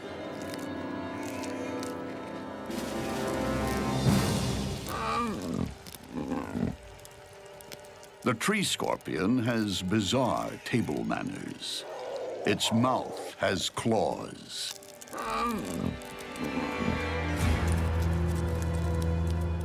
This creature knows how to look after itself in the rainforest.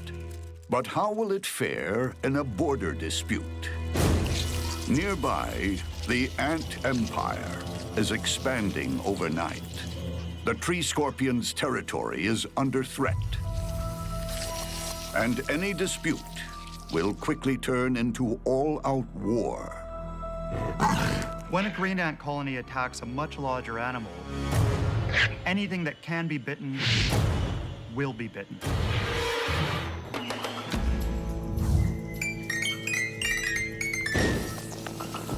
When green ants invade your territory, they don't negotiate. They simply arrive in their thousands and start building an empire. There's no diplomacy, no discussion. They owe allegiance only to their queen. Green ants are extremely territorial. They will protect their queen at all costs. The tree scorpion shows no such respect for the queen, nor her faithful subjects. It's been spotted by a lone scout. It's David versus Goliath. But no one's told the green ant. No matter how futile the attack, it's programmed to lock on to its foe.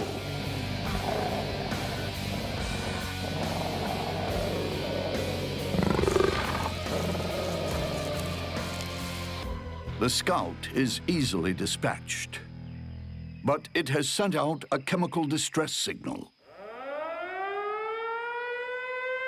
It's like sounding an air raid siren inside the colony. The defensive strategy of the green ants is built all around teamwork, sending out chemical messages that'll bring in lots of ants. You'll have hundreds of them pouring into that one area. The colony mobilizes for war. Soldiers head out to meet the invader.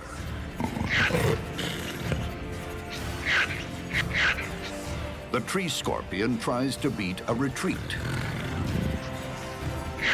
but it's surrounded. This is where the real fight begins. Once the green ants start operating as a team, their effectiveness takes an exponential leap. It's a case of 1 + 1 = 3. Ant numbers swell quickly. Each attaches itself, trying to outmaneuver the giant intruder.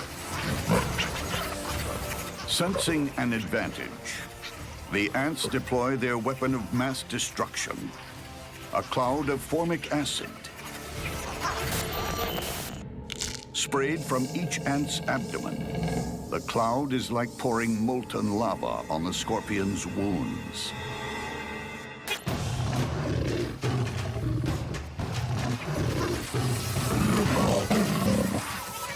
It lashes out, and its victims are piling up. Medic ants deal with the wounded.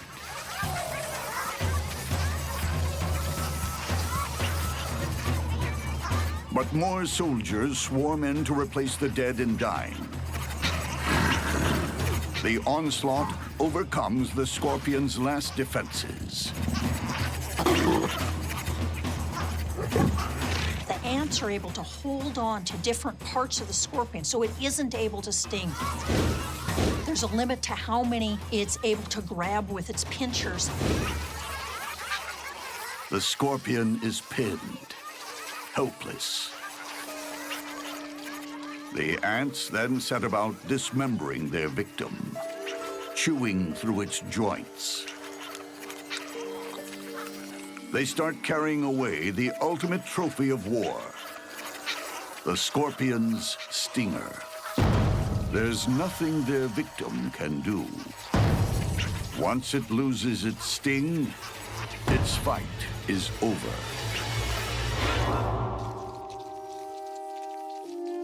Many ants have made the ultimate sacrifice. That's how the colony works. One individual dies, an empire is defended. Long live the Queen. Many bugs lurk in the Shadowlands, hidden places where evil deeds are done in secret. But with so many bugs in the world, they'll never be left alone for long. What happens when a white-tailed spider meets the Shadow World's cellar spider? Someone will disturb the peace.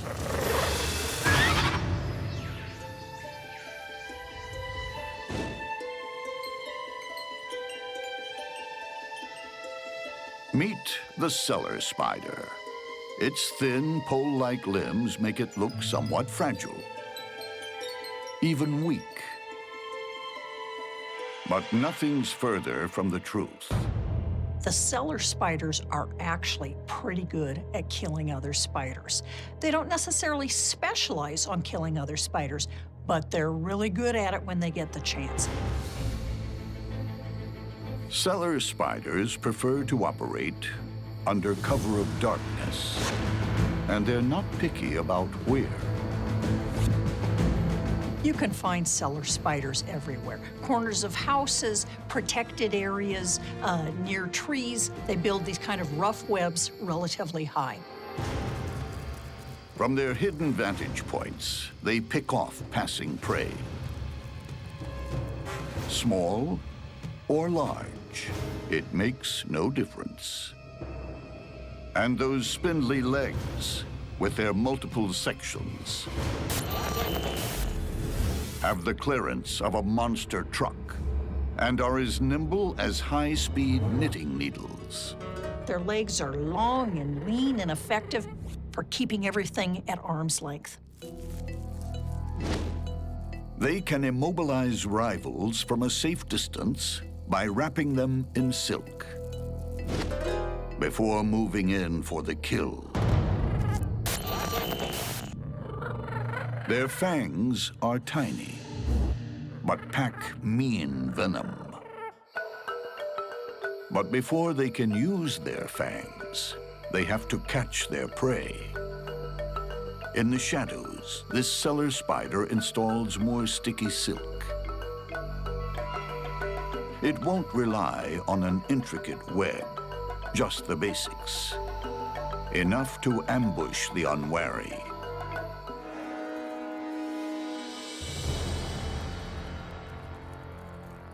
Elsewhere on the rocky outcrop, another spider prepares for action.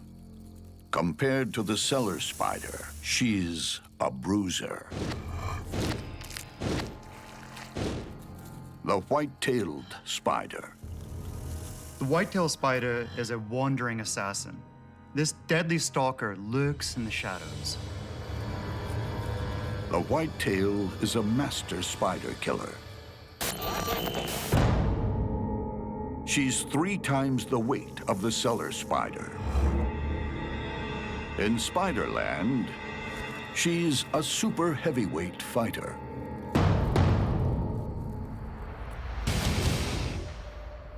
Even a night-stalking commando like the wolf spider can be overpowered in an instant.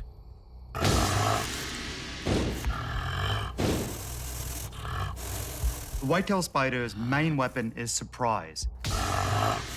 It rushes out of the shadows to deliver a fatal bite. The white-tail pumps digestive juices through her victims, then sucks them dry. Few spiders walk away from the white-tail. Would a delicate cellar spider take on a super heavyweight? You'd be surprised. I don't think the whitetail has a chance.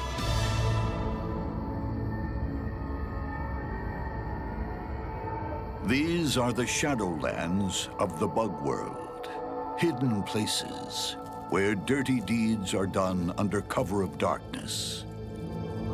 This white-tailed spider is looking for an easy kill. She's checking out a rock ledge. That happens to be a cellar spider's home. And the delicate homeowner will defend its territory to the death, no matter how huge the invader. The cellar spider starts a war dance. One of the things that cellar spiders do to avoid being attacked by predators is they swirl on their legs. Another thing that they might do is pump up and down, and they disappear because they're moving so fast they become invisible. The whitetail isn't so easily fooled. She holds her ground. Conflict is inevitable. For the whitetail spider, it's all about getting the first bite in. But the cellar spider moves first. It flicks the whitetail onto its web.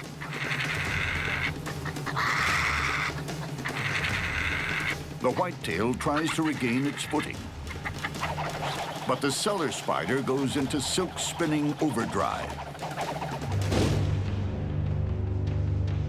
From a safe distance, its legs lasso the whitetail 6 times every second. But the whitetail is strong. She keeps breaking free. Cellar spider's silk isn't the strongest, nor stickiest in the spider world, but there's a lot of it.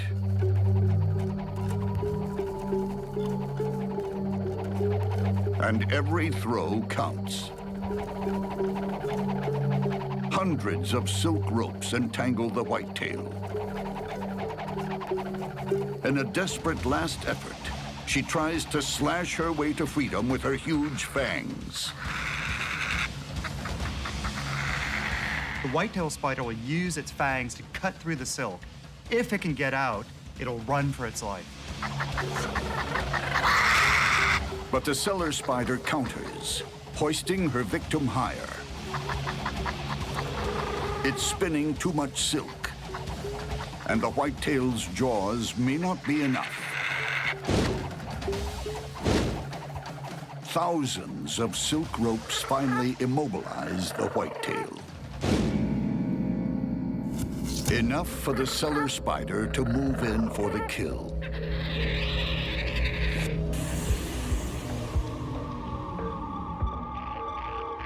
It delivers its deadly payload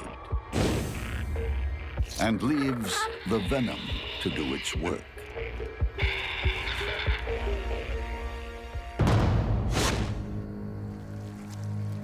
A delicate spinner outguns a big brute.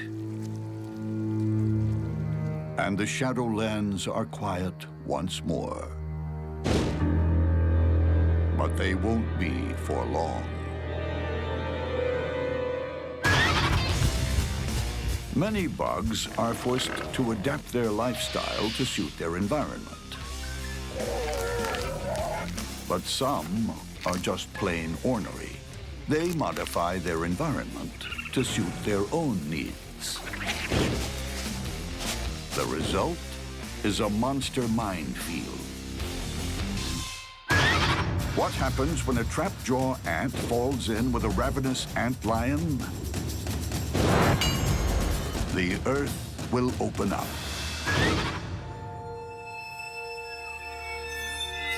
For some creatures, a sandy environment is a problem to be avoided.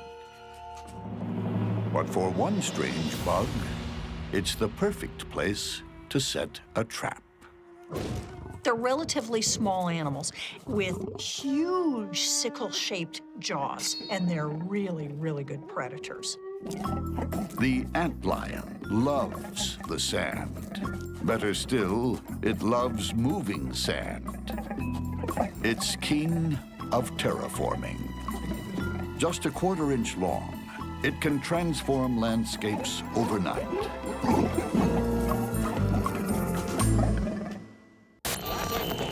The antlion is often called a doodle bug. It's actually the larval form of a flying insect called a lacewing. But before it heads for the skies, it's stuck on the ground with a lot of earth moving to do.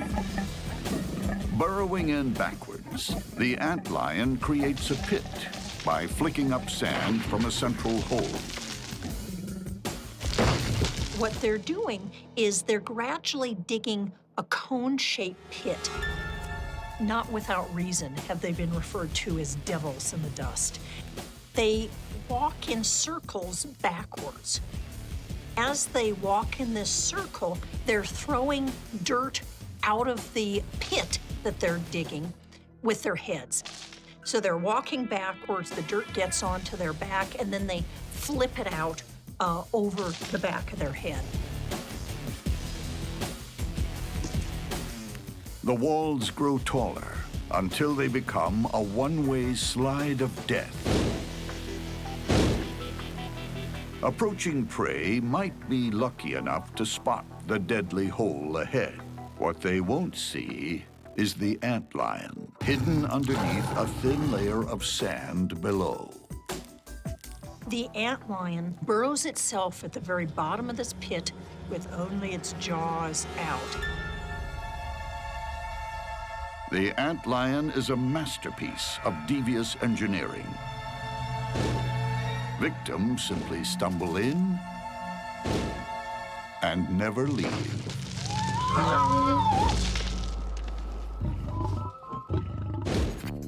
Not far from the antlion sand trap, another predator is on the hunt. A street fighter with a spring-loaded weapon.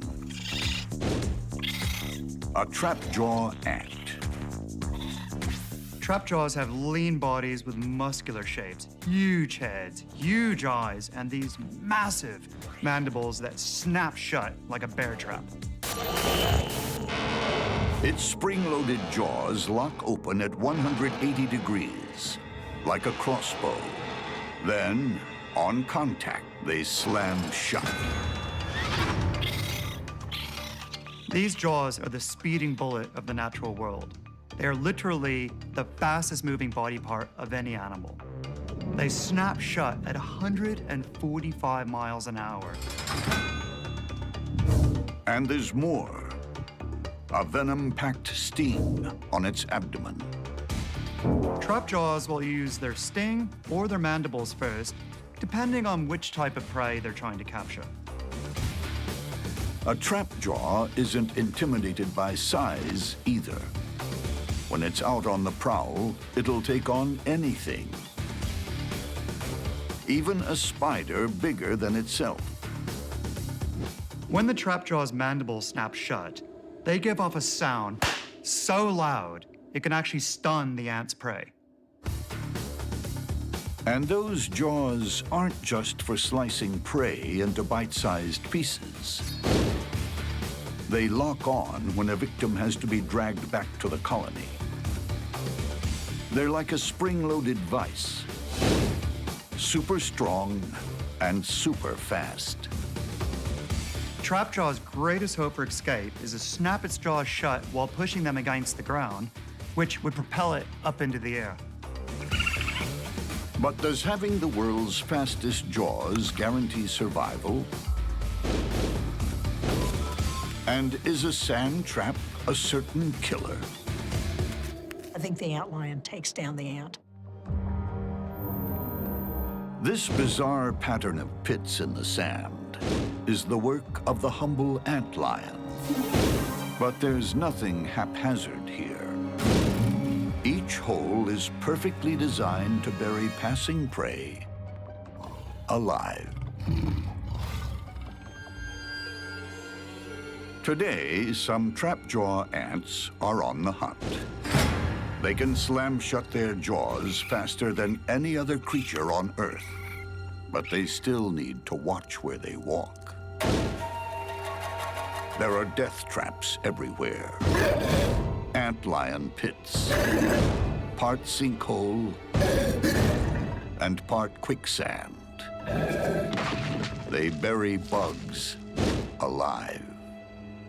As the ant walks in to the edge of the pit, it's just so steep that they can't maintain their balance at the edge.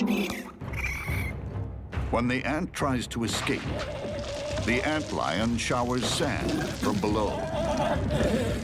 The antlion flips soil up and helps cause a small avalanche that helps carry the ant into the center of the pit. The ant runs for its life.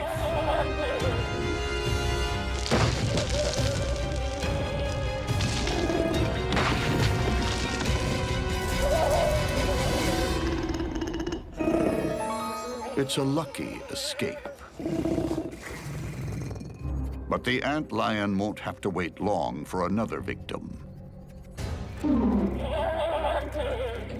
It launches its attack. The trapjaw can't even see its foe. Under the sand, the antlion has locked on, pulling its victim down. Those huge trap jaws are useless.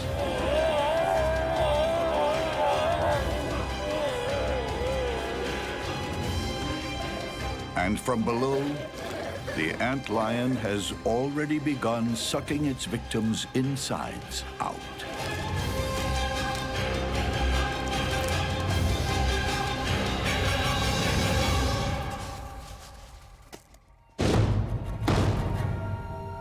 The trapjaw disappears without trace. Sometimes, in a bug's world, the best weapon you can use is the environment itself. And if your weapon can double as a grave, so much the better. In a bug's life, there's little room for social graces. Manners aren't required. And social skills, well, that's left pretty much to the ant crowd. But there comes a time when even the meanest bug needs to accommodate a neighbor. For a short while. What happens when a brown house spider and a redback spider live too close for comfort? The neighborhood will never be the same.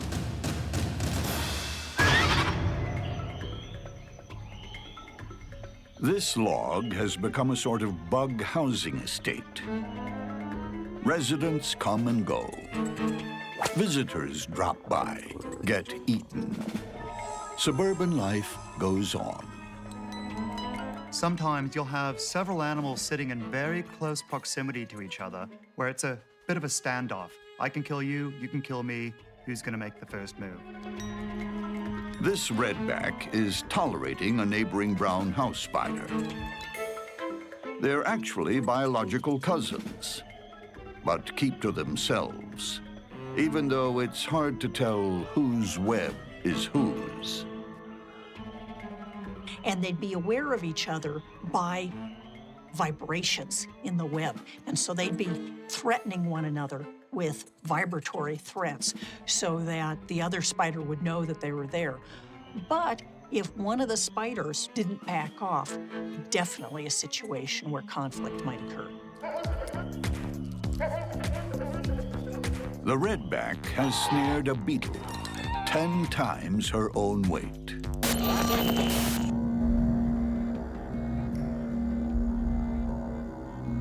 The superpowered silk is extruded from spinnerets mounted on the redback's posterior.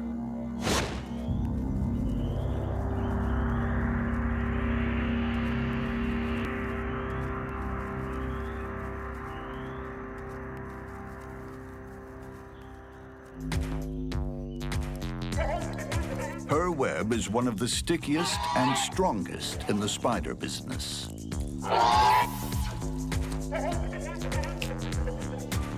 If it was scaled up to the thickness of climbing rope, it could snare a jumbo jet in flight. Next door, a brown house spider has her hands full. She's landed a supersized meal with a dangerous kick. Like the redback, she combines a sticky web with fast wrapping.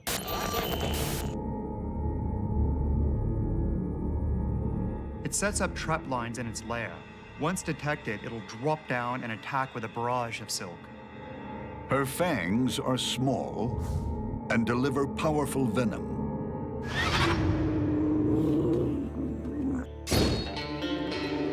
But this time, she may have bitten off more than she can chew. Another neighbor, a fellow brown house, thinks the grasshopper is in her web. It's a neighborhood dispute that's about to turn ugly. You've got spiders, they're eating the same prey and are competing for food in a relatively small space. And at some point, these animals are going to come in conflict. Neither brown house has any intention of backing down. The neighbor moves first and starts a wrapping frenzy. Not only has she lost her meal, the original brown house is now losing her life as she's bound and gagged at her own dinner party. A deadly bite seals the deal. One brown house spider has just killed another one, even though they're the same animal. But this is not unusual in nature. Fratricide or cannibalism is quite common. Just because you're related doesn't mean you're not dinner. But the neighborhood dispute is about to escalate as the redback from next door joins the fray. Given that they're close to one another, this face-off is going to end in the death of one of these spiders. But which one? That's up to chance.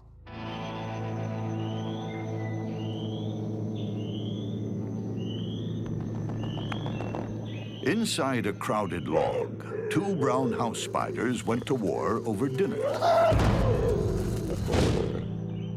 Now, one's a meal herself. But hostilities aren't over yet. A neighbor from across the street, a redback, has decided to join in. She has a web nearby, and she's just breached an invisible wall. The brown house has a new problem. Pretty much, this is a totally even matchup. Both have the same equipment. You know, they both have silk at their disposal. They both have venom at their disposal. They both have sticky webs. It really is who happens to get the edge, who happens to wrap up the other one faster. The neighborhood fight is about to get even nastier. On the world's stickiest tightrope. Each spider tries to stay clear of the other's spinning legs. The first to start their rap of death wins. They're so evenly matched, the tiniest false move will spell disaster. The redback puts 1 foot wrong. She's stuck. Seizing her chance, the brown house spins furiously, wrapping her opponent's legs. The brown house spider's most deadly weapon is its silk. It has these long, combed legs that it can use to throw it forward like a deadly crochet. With all her strength, the redback can't break free. She's cocooned alive.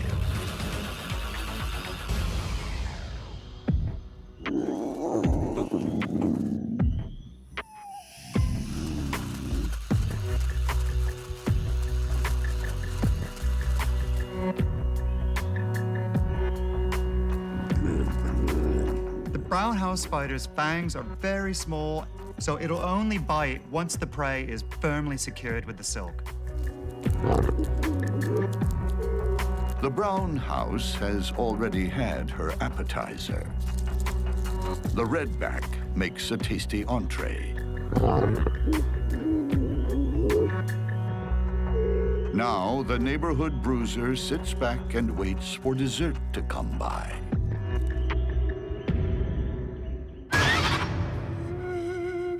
Beneath the scorching desert sun, few creatures brave the outdoors. Until the rain comes. Then the desert comes alive with creepy crawlies. What happens when a desert centipede emerges to find a desert trapdoor spider? There will be bloodshed.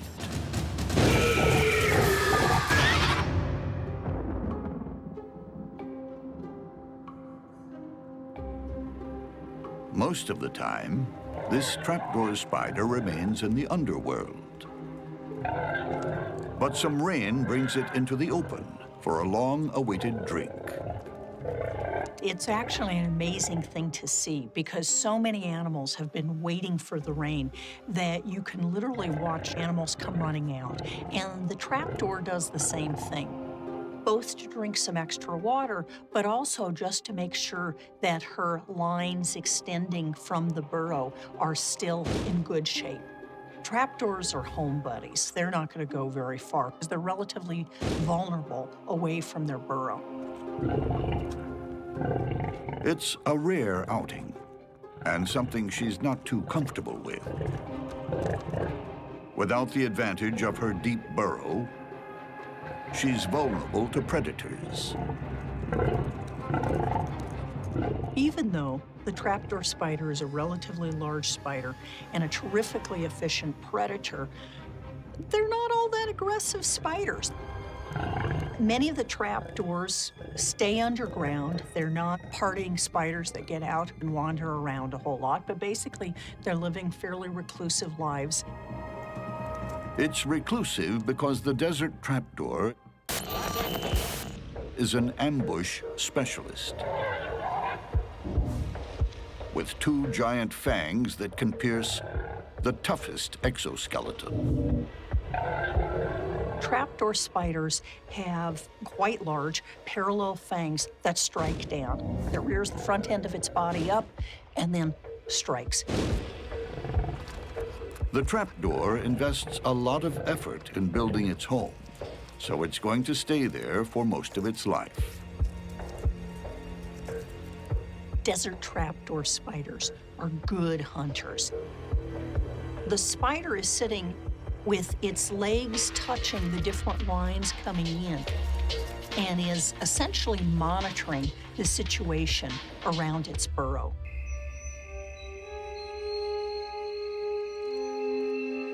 Any passing insect is fair game.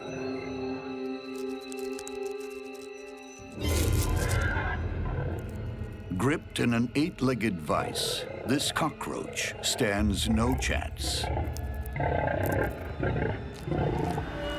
Its body is ripped open, and the bug is turned into lunch. The trapdoor is a formidable killer. But tonight, the rains bring out another. An entire street gang rolled into one. The Desert Centipede. Desert Centipede is the baddest of the bad. He's aggressive, fast, big, mean. He wanders the desert like a serial killer, looking for more victims to add to his list. With 42 legs and a body some 5 inches long, this Desert Centipede is the type other bugs cross the street for. This cricket has just made a fatal error. Out for water, it's left itself exposed. The Desert Centipede's super-sensitive antennae have locked on. The cricket is dead meat.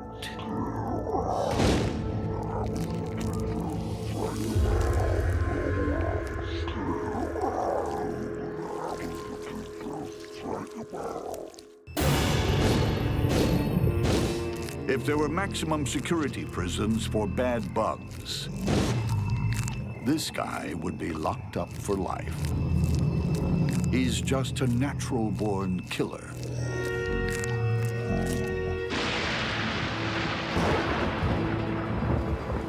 Rain has brought life back to this small patch of desert. It also brings death. As creatures emerge from their burrows to drink and hunt. After the rain is rush hour in Bug World. Everyone's out and about. And the most fearsome hunter of all is this Desert Centipede. With the power of a steam train and the bloodlust of a serial killer, they don't come more dangerous. Each foot is capped with a sharp spike that pins enemies in a death grip. Up front, two huge claws rip flesh and inject venom simultaneously. This guy's big weapon is his extremely potent venom, which he delivers with these unique modified legs that are claws dedicated to delivering venom. And there's rarely time to escape. Desert centipedes are pretty handy at pinning down their prey. They're like an entire team of wrestlers in one animal. They wrap around, hold it immobile, and then deliver their venom with a single bite. This desert thug also has incredible senses.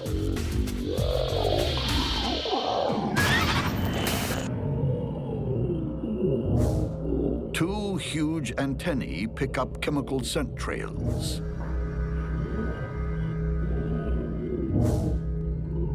They have this extraordinary ability to follow a chemical trail ruthlessly, persistently.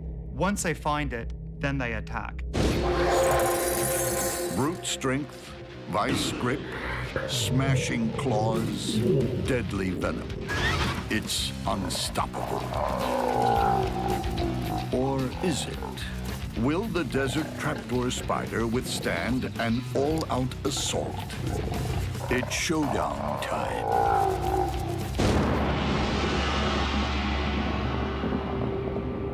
For this Desert Trapdoor spider, a brief outing to find water lights a chemical fuse, burning all the way to a big bang. Like a heat-seeking missile, the centipede locks on. The trapdoor remains in its preferred ambush position.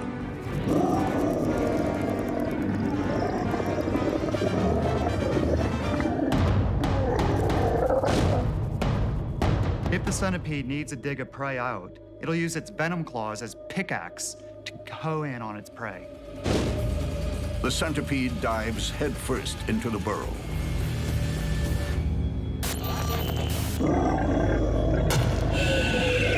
Venom claws smash into the spider's body. The centipede pulls its victim out of the burrow so it can't escape.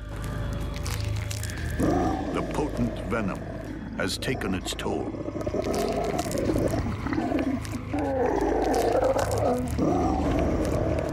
Using his claws like steak knives, the desert centipede never eats slowly.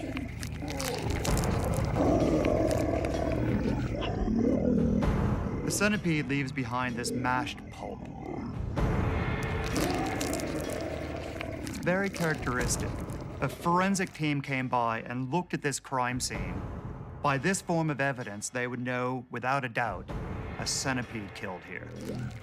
Soon, the sun will be out again, and a serial killer returns to the underworld.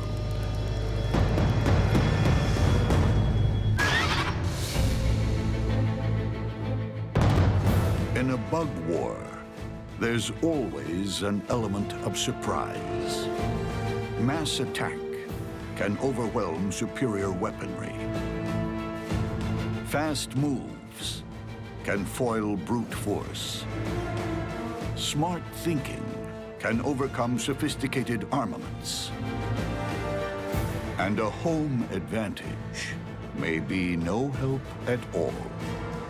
In the world of monster bugs, a quick death is the best you can hope for.